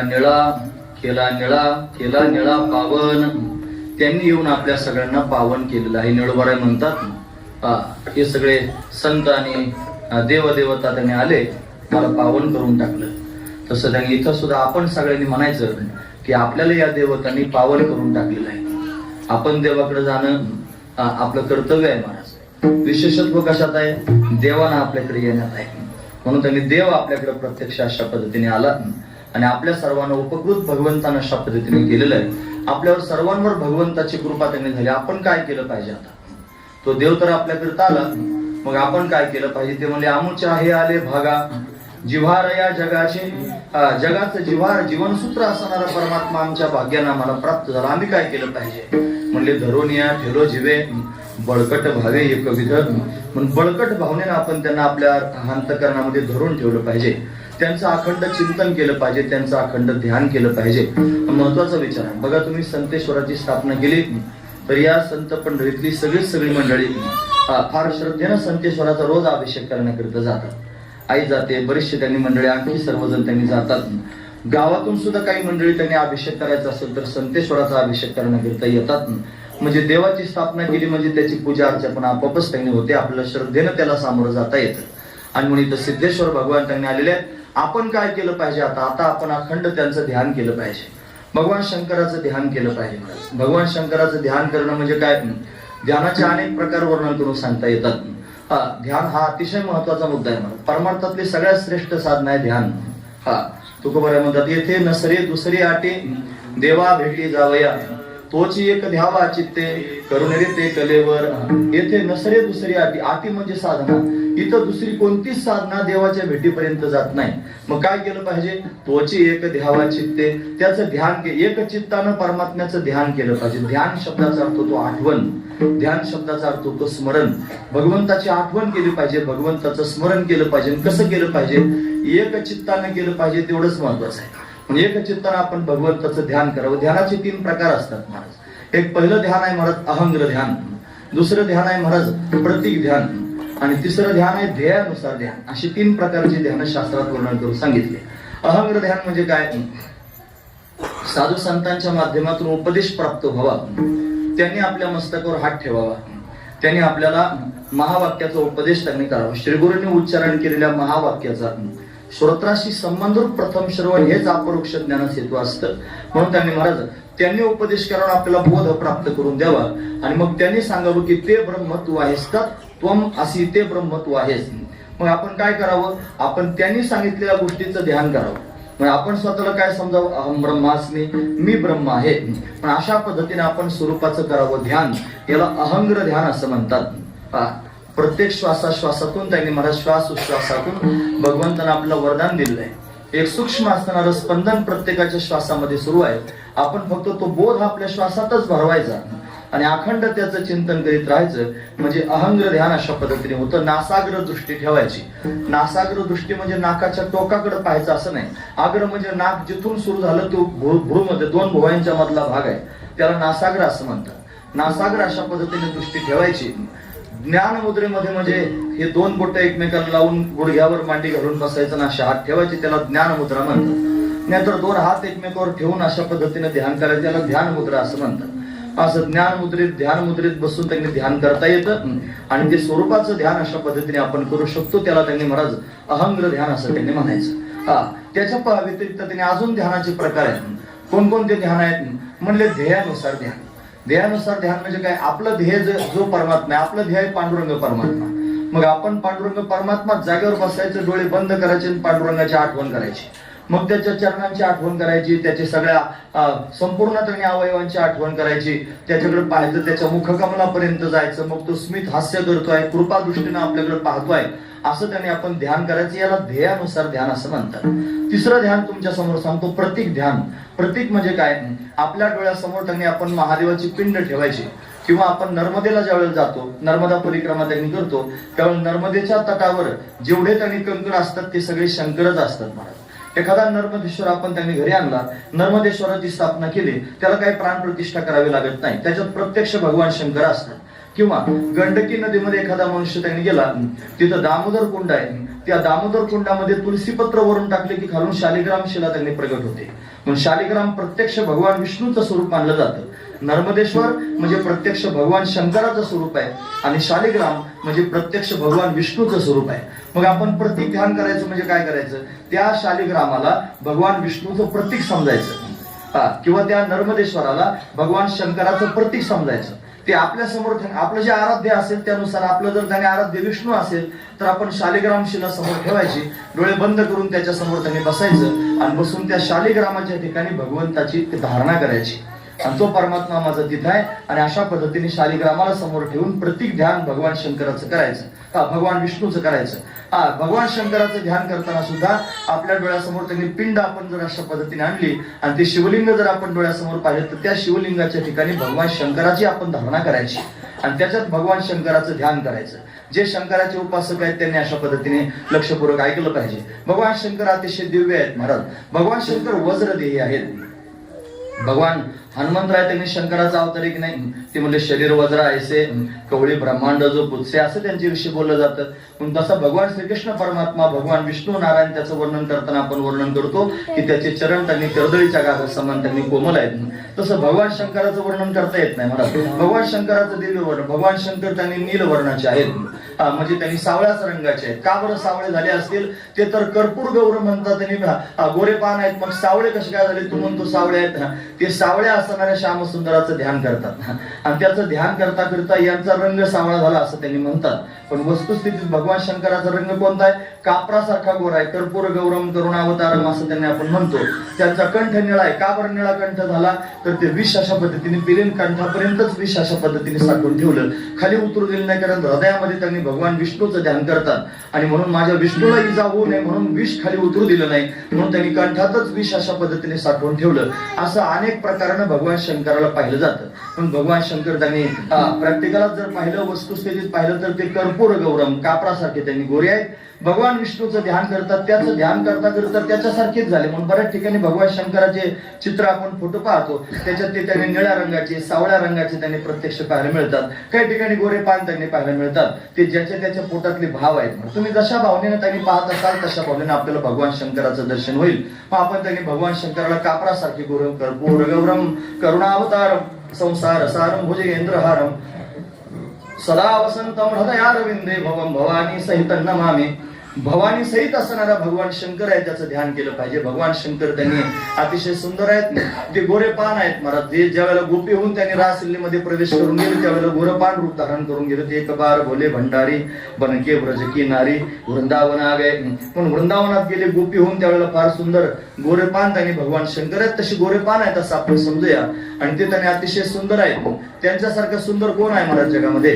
पण अशा पद्धतीने ते दिव्य असणारा आसन घालून बसले आहेत. पद्मासनात भगवान शंकर बसलेले असतात, सहजासनात बसले दिसतात. त्यांचे चरण त्यांनी वज्रासारखे कठोर आहेत. त्यांनी अशा पद्धतीने कमरेला आणि व्याघ्रांबर अशा पद्धतीने गुंडाळलेला आहे. म्हणजे व्याघ्रांबर वाघाचं कातडं कमरेला लावलेलं आहे. अतिशय सुंदर देदीप्यमान असणारी मूर्ती मांडी घालून त्यांनी ध्यानस्थ बसलेले आहेत. त्यांना 4 हात त्यांनी सांगितले जातात. 2 हात तर त्यांनी ध्यानस्थ बसलेल्या मुद्रेमध्ये आहेत. एका हातामध्ये त्रिशूळ आहे, एक हात त्यांनी अभय मुद्रेत आहे म्हणा किंवा एका हातामध्ये डमरू आहे असं त्यांनी म्हणू शकतात. आणि अशा पद्धतीने अंगावर गजचर्म पांघुरलेला आहे.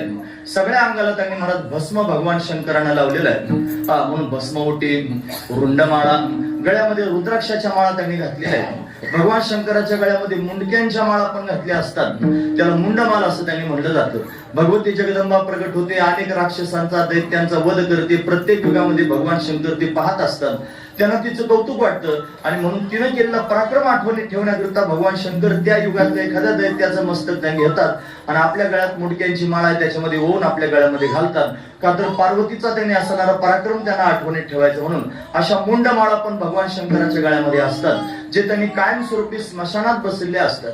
असं त्यांनी त्यांचं दिव्य असणारं वर्णन आहे. भगवान शंकर त्यांनी महाराज दिव्य, त्यांचा कंठ जर आपण पाहिला तर तो कंठ निळ्या रंगाचा आहे. त्याचं कारण त्याने विष कंठामध्ये अशा पद्धतीने साठवलेला आहे. अतिशय दिव्य असणारे भगवान शंकर, त्यांच्या मुखकमलाची आभा काही आगळी वेगळीच आहे. त्याची हनवटी अतिशय सुंदर आहे. कपोल म्हणजे गाल अतिशय दिव्य आहेत. त्यांची नासिका त्यांनी महाराज अतिशय सुंदर आहे. भोया धनुष्याकृती आहेत. नेत्र अतिशय त्यांनी सुंदर आहेत. भगवान शंकराला 3 नेत्र आहेत. त्रिनेत्रधारी असणारे भगवान शिव आहेत. त्यांच्या कपाळावर त्यांनी अशा पद्धतीने चंदन लावलेलं आहे.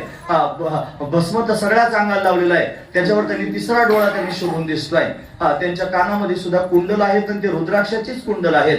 हातात मनगटात रुद्राक्षच त्यांनी बांधलेले आहेत.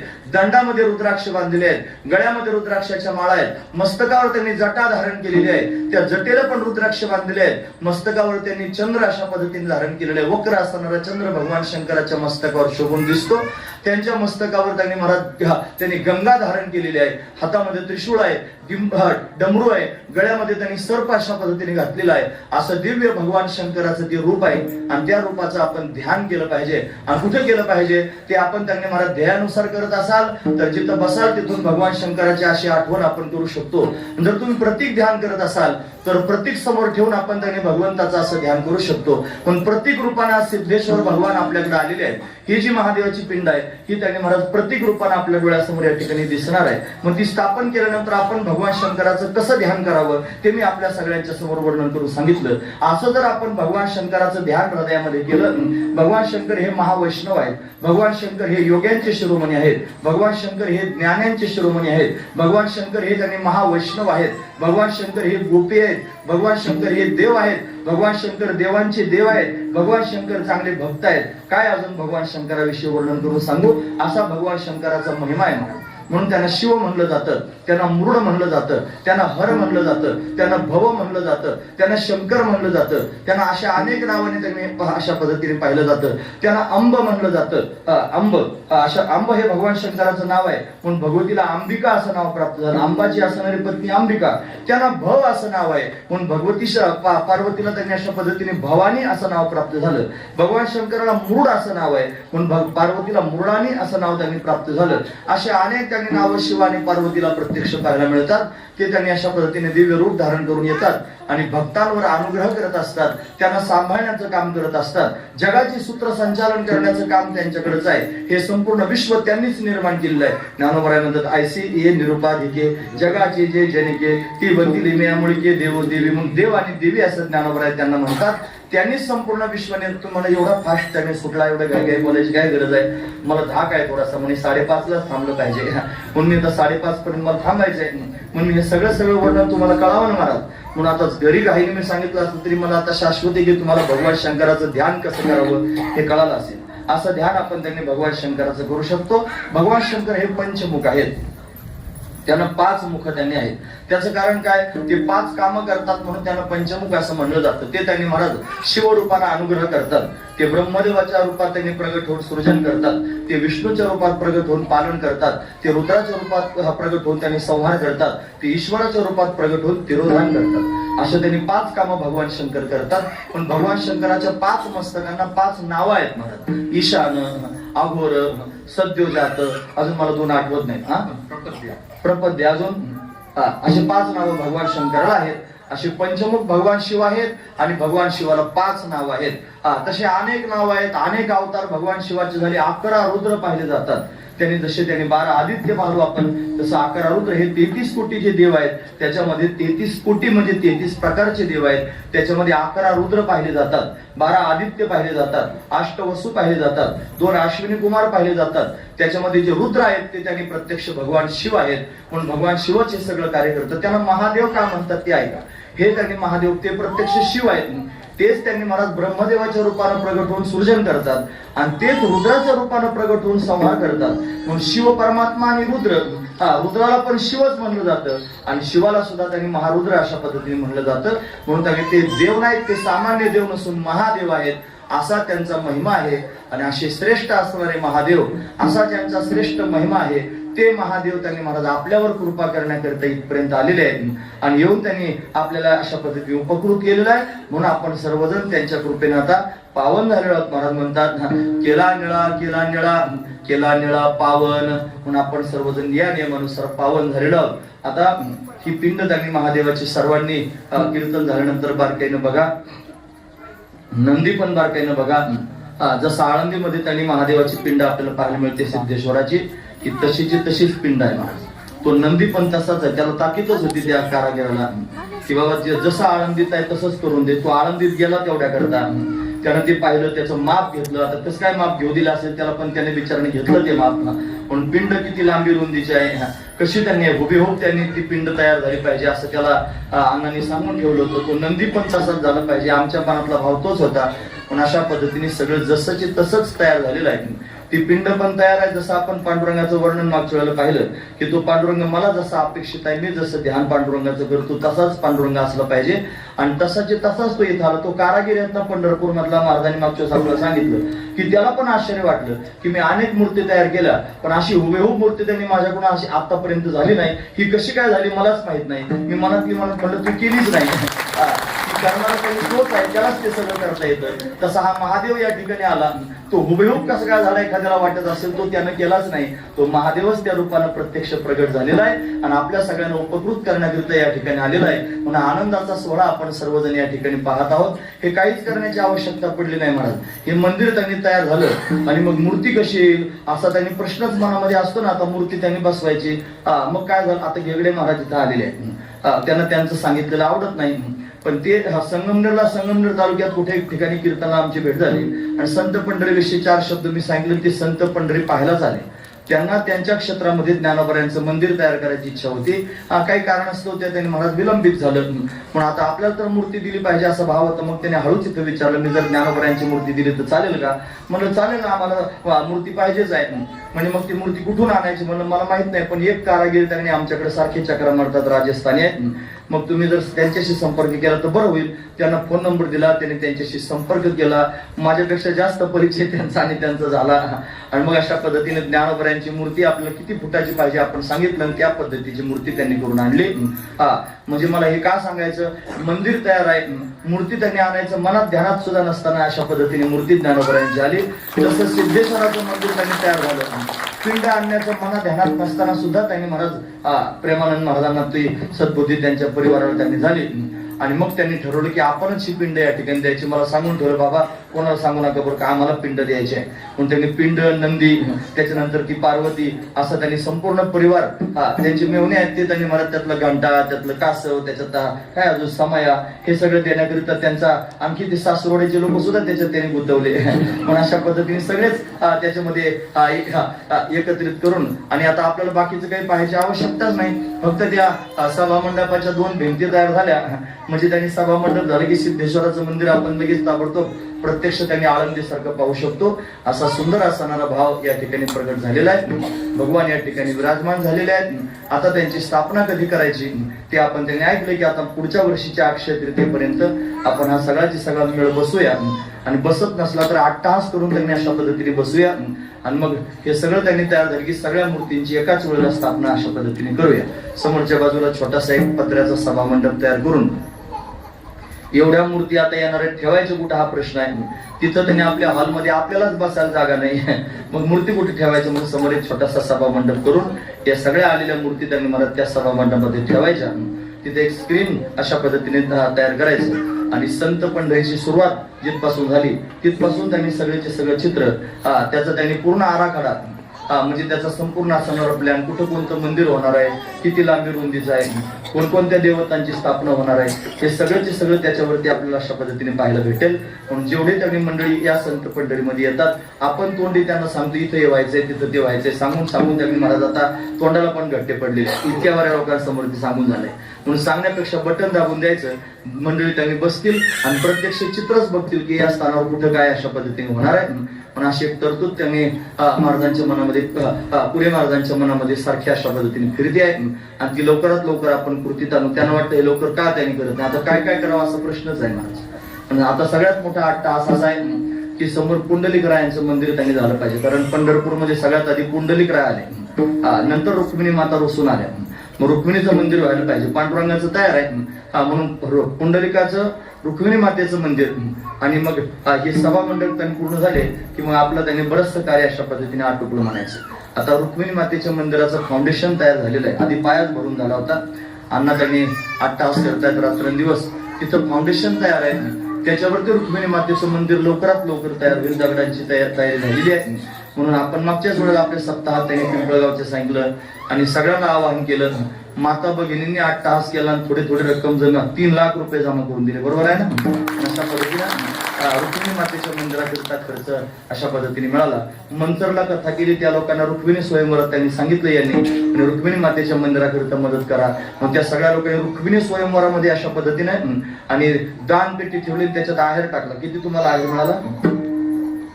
2 लाख रुपये त्यांनी अशा पद्धतीने दान पेटीला आहेर लोकांनी अशा पद्धतीने टाकले. म्हणजे का सांगतो मी हे, भगवान त्यांनी करणार हे त्यालाच करायचं आहे. रक्कम त्यांनी जमा होते आहे, त्या रकमेतून आता मंदिर पण पाहायला भेटेल.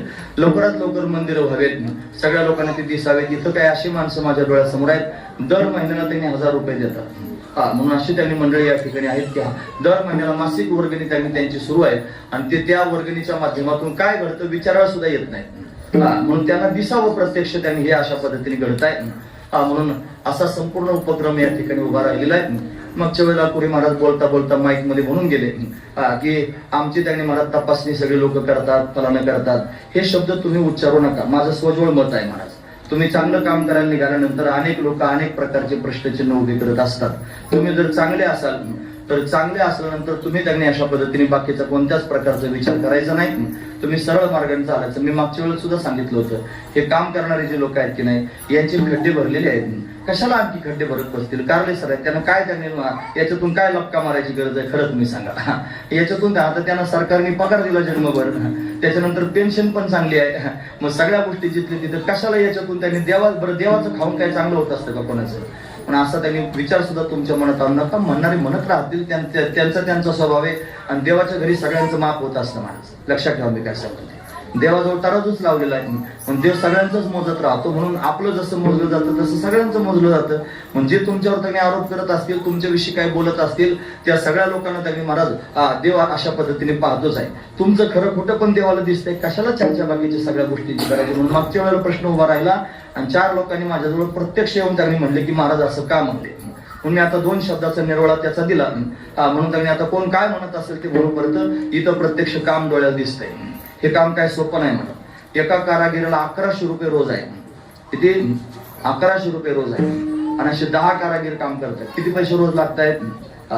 मग इतके पैसे जर रोज लागतायत तर महिन्याचा खर्च किती झाला? त्याला खडी लागत नाही का? सिमेंट लागत नाही का? बरं बाकीचे सगळे मजूर काम करतात, त्यांना खर्च लागत नाही का? इथं कोणत्या गोष्टीला खर्च लागत नाही? मग या सगळ्या गोष्टींकरता हा पैसा खर्च होतो. हे त्यांनी स्वच्छ असणारं चित्र आहे. आणि कोणतंही धार्मिक कार्य उभं होत असताना, धर्मकार्य होत असताना, चांगलं काम होत असताना मोठ्या मोठ्या लोकांवर पण अशा गोष्टी होत असतात. निळोबरायांचं आपण आता ऐकलं, त्यांच्यावर त्यांच्याच भावबंधांनी कुरघोड्या केल्या. सरळ सरळ गोष्ट, इथं दादा स्वामींचं मंदिर आपल्या चासलं आहे. मग दादा स्वामीवर त्यांच्याच त्यांनी गावामध्ये अशा पद्धतीनं म्हणजे बऱ्याच लोकांनी कुरघोड्या केल्या. त्यांना शेवटी जंगलात जाऊन बसावं लागलं तपश्चर्या करण्याकरिता. तात्पर्य मला सांगायचं, धर्मकार्य होत आहे, कानात अशा पद्धतीनं बोळे घालायचे, कोण काय म्हणता ऐकायचं काही काम नाही, डोळ्याला ढापणं लावायचे आणि धर्मकार्य करण्याकरिता निघायचं. याच्यात हजार प्रकारचे अर्थ, कोणतंच काम त्यांनी मला सहजासहजी जर पूर्ण झालं तर त्याला काही किंमत राहत नाही. फक्त लक्षात ठेवा, ज्या कामामध्ये अनंत अडथळे येतात आणि अनंत अडथळ्यातून ते काम त्यांनी उभं राहतं, त्यावेळेला त्याला विशेष असं महत्व येतं. हा तेवढाच महत्वाचा विषय. बघा, तुम्ही एवढे कष्ट घेऊन तुम्ही सिद्धेश्वराचं मंदिर तयार केलं.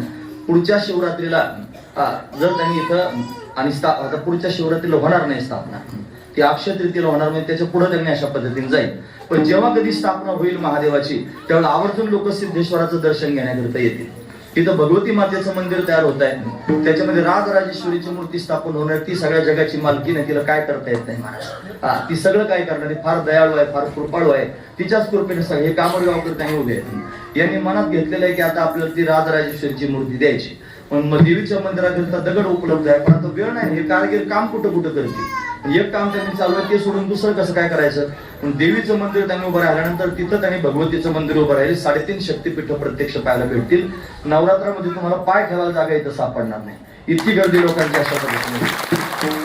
म्हणजे ज्याला पंढरपूरच्या वारीला जाता येत नाही, ती माणसं आषाढी कार्तिकीला त्यांनी आवर्जून या ठिकाणी वारीला अशा पद्धतीने येतील. आधीच येतात पांडुरंगाच्या दर्शनाकरिता. पण इथं त्यांनी कार्तिक वारीला आपण नसतो, आपण तिकडे पंढरपूरला जातो. कितीतरी लोक इथं त्यांनी महाराज यावर्षी किती लोक त्यांनी तुम्ही खिचडी तयार केली, गावातल्या मंदिरातही तयार केली, इथल्या पण कुणीतरी इथं पण त्यांनी अशा पद्धतीने खिचडी दिली. कितीतरी लोक या संत पंढरीत आणि त्या एकादशीला अशा पद्धतीने आले.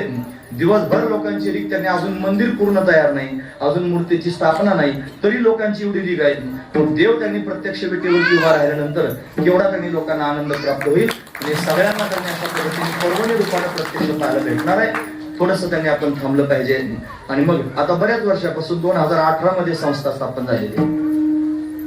हे सांगता सांगता लोक तयार झाले, सगळ्या लोक त्यांनी उत्स्फूर्तपणे हे सगळं देण्याकरिता त्यांनी प्रवृत्त झाले. कोरोना आला आणि त्या कोरोना असा मुंडक्यावर पाय दिला महाराज की मग मात्र त्यांनी 2 वर्ष त्याच्यात कशी निघून गेले कळलं सुद्धा नाही.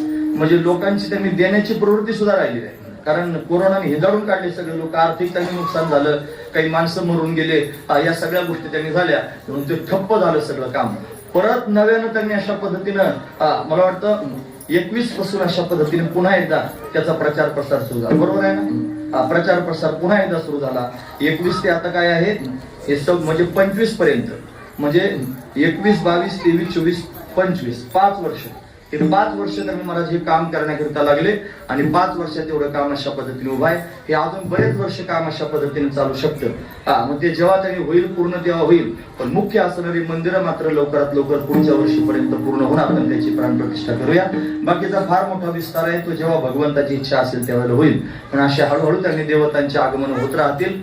देवता त्यांनी महाराज येतील, आपल्यावर कृपा करतील. आणि आपण त्यांचं स्वागत आज जसं केलं असंच थाटामाटात त्यांनी स्वागत करूया. आणि प्रत्येक वेळेला आपला मनोरथ त्यांनी पूर्ण झाल्याचा आनंद घेऊया. पण पूर्ण केला मनोरथ. घरा आले कृपाळ, सांभाळले अनाथा. केला निळा पावन. अशा पद्धतीने निळोबराय म्हणतात मी पावन झालो.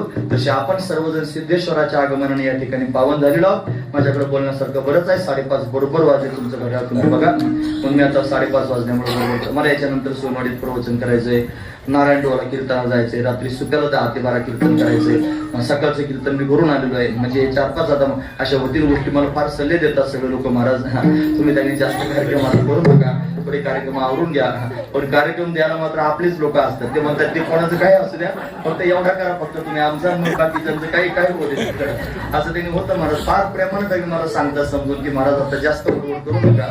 आणि मग तेच त्यांनी म्हणतात की हो द्या म्हणे तुमचं खरं आहे, पण 1 तासभर फक्त आमच्याकडे करा असं त्यांनी म्हणलं जातं. मग त्यांच्या त्या प्रेमापोटी ते करीतच राहतो महाराज. मी असू द्या, पण मी आता निर्णय घेतलेला आहे की आता मला जास्त कार्यक्रम होत नाहीत, मला कार्यक्रम बंद करू नका. तुम्ही म्हणाल बऱ्याच दिवसाचा तोंडाचा वापा गमायला लागलाय की मला आता कार्यक्रम करायचे नाही, मला आता कार्यक्रम काय, मला खरंच नाही करायचे कार्यक्रम. इथं जागेवर बसून भगवत चिंतन होऊ शकतं. फक्त तुम्ही सगळ्यांनी 8 तास करा आणि लवकरात लवकर हा सभा मंडप या ठिकाणी पूर्ण करा. सभा मंडप पूर्ण झाला की कुठं यायचं काही काम शिल्लक राहणार नाही. इथंच बसून भगवंताचं चिंतन करते. ज्याला खरंच ऐकायचं तो इथे येऊन ऐकू शकतो. ज्याला भेटायचं बाबाला फारच बाबाचा छंद असला तर तो इथे येईल भेटण्याकरिता. सरळ सरळ गोष्ट आहे महाराज, फार फार दूर नाही महाराज, आपल्या सगळ्यांकरताच आहे. म्हणून अशा पद्धतीनं हे बघा आता काय बाबा बुवा व्हायचं काय शिल्लक राहिलं नाही. कुठे गेलो अनेक लांब लांब ठिकाणी कीर्तनाला गेलो तरी तिथं माणसं मला भेटतातच येऊन. आता कुठं परभणीला कीर्तनाला गेलो की नाही तिथं 10-5 माणसं मला येऊन भेटले. महाराज आम्ही युट्यूबवर तुमचं काय ऐकत असतो बरं. आता परभणीतले लोक ऐकतात. नांदेडला स्वामीजींच्या तिकडे कार्यक्रम तिथं पण लोक ऐकतात भेटायला. ते म्हणे महाराज तुमचं आम्ही ऐकतो बरं का. ज्या गावात जाऊ तिथं आज निफाडला गेलो तर तिथं पण त्यांनी लोक भेटले. आणखी सगळ्या मला कौतुक नाही सांगायचं, मला एवढंच सांगायचं की मग तिथं बसून जर लोक ऐकतात, घरी बसून लोकांना ऐकण्याची सुविधा प्राप्त झाली, मग मला त्यांच्याकडे जायची काय गरज आहे. मी इथं बसून पण मला ते ऐकणारच आहेत ना. मग त्यांच्यापर्यंत जर मला पोहोचवायचं तर इथं बसून पोहोचून. सोशल मीडिया आता फार प्रगत झालेला आहे. इथं बसून रोजचं एखादं प्रवचन आपण करू शकतो. मला कीर्तनाचा फार त्याने उर्मी निर्माण झाली. तर त्यावेळी तरी पण आपल्या घरचेच आहेत ना, सगळं त्यांनी मराठीतलं इथं उपलब्ध आहे. कधी उभं राहून आपण कीर्तन करू शकतो. म्हणून त्यांनी सर्व आनंद याच जागेवर त्यांनी भेटू शकतो. इथं आलेल्या माणसाला दुसरीकडे कोणतंच तीर्थ पाहायला जायची आवश्यकता नाही. भगवान 5:30 वाजून गेले नाही का. एक मुद्दा फक्त सांगतो. भगवान श्रीकृष्ण परमात्म्याने व्रज 84 कोस व्रजभूमी आहे. ते 84 कोस व्रजभूमीतले लोक बाहेर कोणत्याच तीर्थयात्रेला जात नाही, कुठंच जात नाहीत. म्हणते का बरं जात नाहीत. भगवान श्रीकृष्ण परमात्म्याने सगळे तीर्थ तिथं आणलेले आहेत. तिथं बद्रीनाथ आहे, तिथं केदारनाथ आहे, तिथं मानसी गंगा आहे, तिथं सगळ्या देवदेवता आहेत. म्हणून सगळेचे सगळे तीर्थ भगवान श्रीकृष्ण परमात्म्याने तिथं आणले. म्हणून व्रजवासी लोकांना कुठेही तीर्थयात्रा करायला जाण्याची आवश्यकता पडत नाही. ते जात सुद्धा नाहीत म्हणा. तसं हे त्यांनी एका जागेवर सगळं तयार. इथं 12 ज्योतिर्लिंग पाहायला भेटतील, 3.5 शक्तीपीठ पाहायला भेटतील, अष्टविनायक पाहायला भेटतील. तिथं सगळे पूर्व संत, उत्तर संत पाहायला भेटतील, खंडेश्वर भैरवनाथ पाहायला भेटतील, कुबेर महाराज पाहायला भेटतील, वृंदावन धाम प्रत्यक्ष पाहायला भेटेल, साकेत धाम प्रत्यक्ष पाहायला भेटेल. हे सगळं इथं चंद्रभागा पाहायला भेटेल, इथं इंद्रायणी पाहायला भेटेल. हे सगळं जर तुम्हाला एकाच जागेवर सापडलं तर बाहेर जायची काय गरज पडेल. म्हणून त्यांनी महाराज इथंच सगळं त्यांनी अशा पद्धतीने सर्वांना प्राप्त होईल. फक्त सगळ्यांनी स्वप्न पहा, भगवंताकडे विनंती करा आणि भगवंताला सांगा देवा की आमची सदिच्छा अंतःकरणात आहे, आमचा हा मनोरथ आहे आणि तू असाच त्यांनी क्रमाक्रमानं आमचा मनोरथ पूर्ण कर. आम्ही तो पूर्ण केल्याचा आनंद अशा पद्धतीने तुझ्या कृपेने घेत राहू. असे या ठिकाणी हे सगळे मुद्दे सांगून मी आता थांबणार आहे. कोणाच्या कृपेने हे मनोरथ पूर्ण होतात ते संत मायबाप आहेत. मोठ्या प्रेमाने त्यांचं चिंतन करून थांबूया. हे ज्ञानेश्वर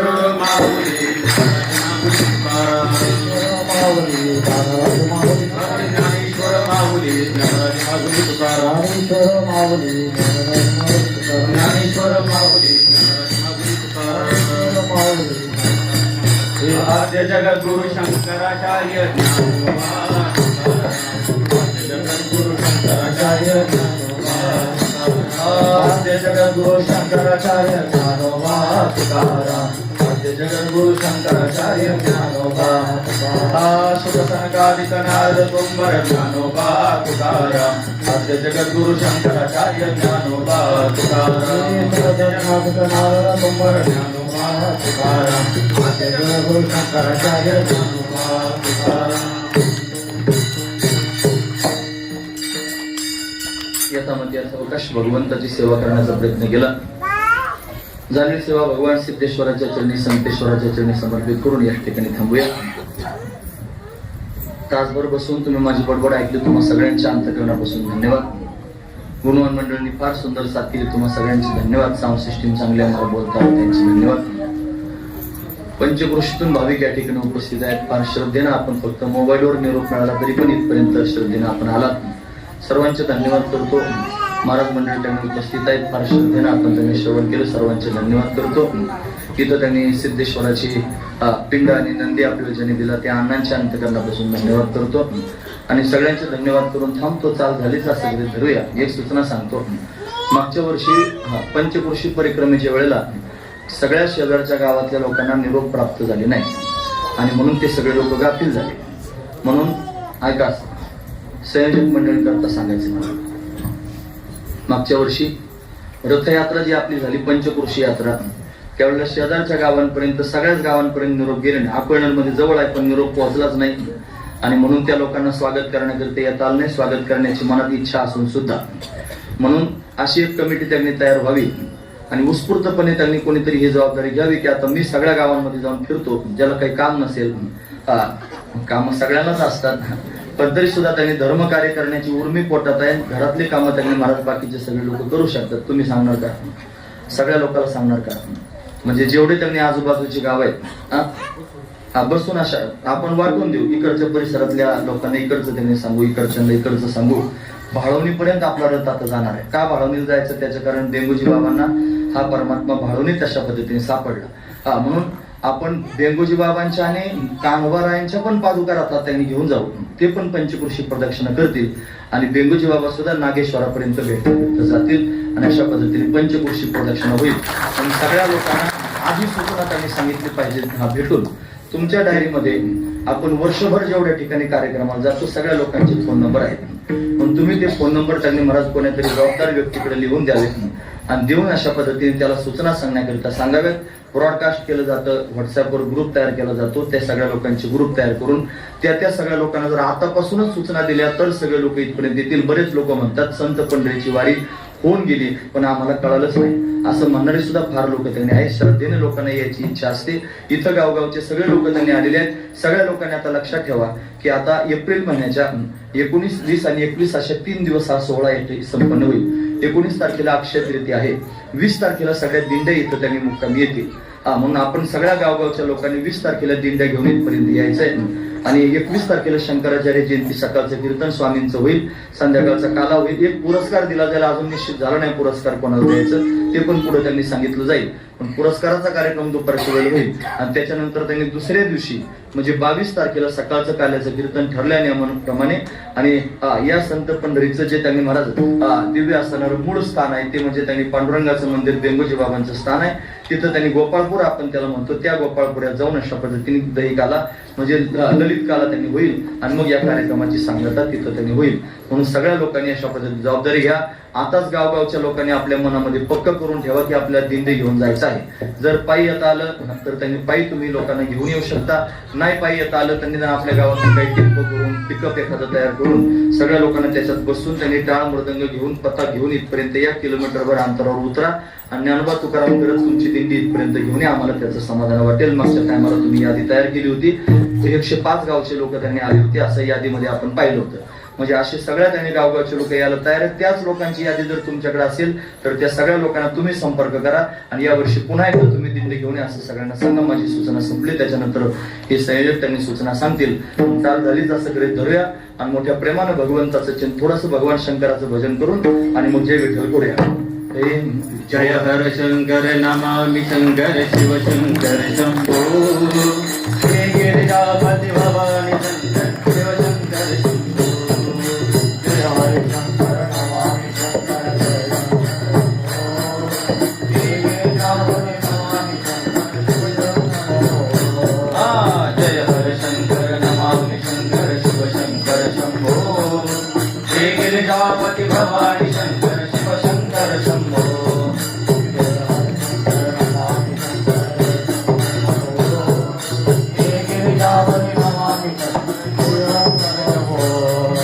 जय हरि शंकर नमामि शंकर जय शंकर हे गिरिजापति नमामि शंकर शंभो हे गिरिजापति भवानी शंकर शिव शंकर शंभो जय हर शंकर नमामि शंकर शिव शंकर शंभो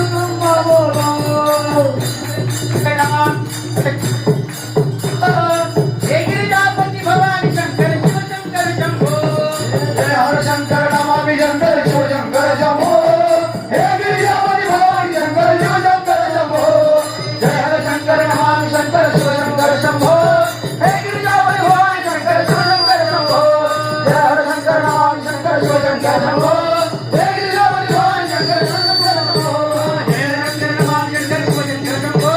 गिरिजापति भवानी शंकर शिव शंकर शंभो शंभो हे गिरिजापति भवानी शंकर शिव शंकर शंभो उमापति महादेव की जय सिद्धेश्वर भगवान की जय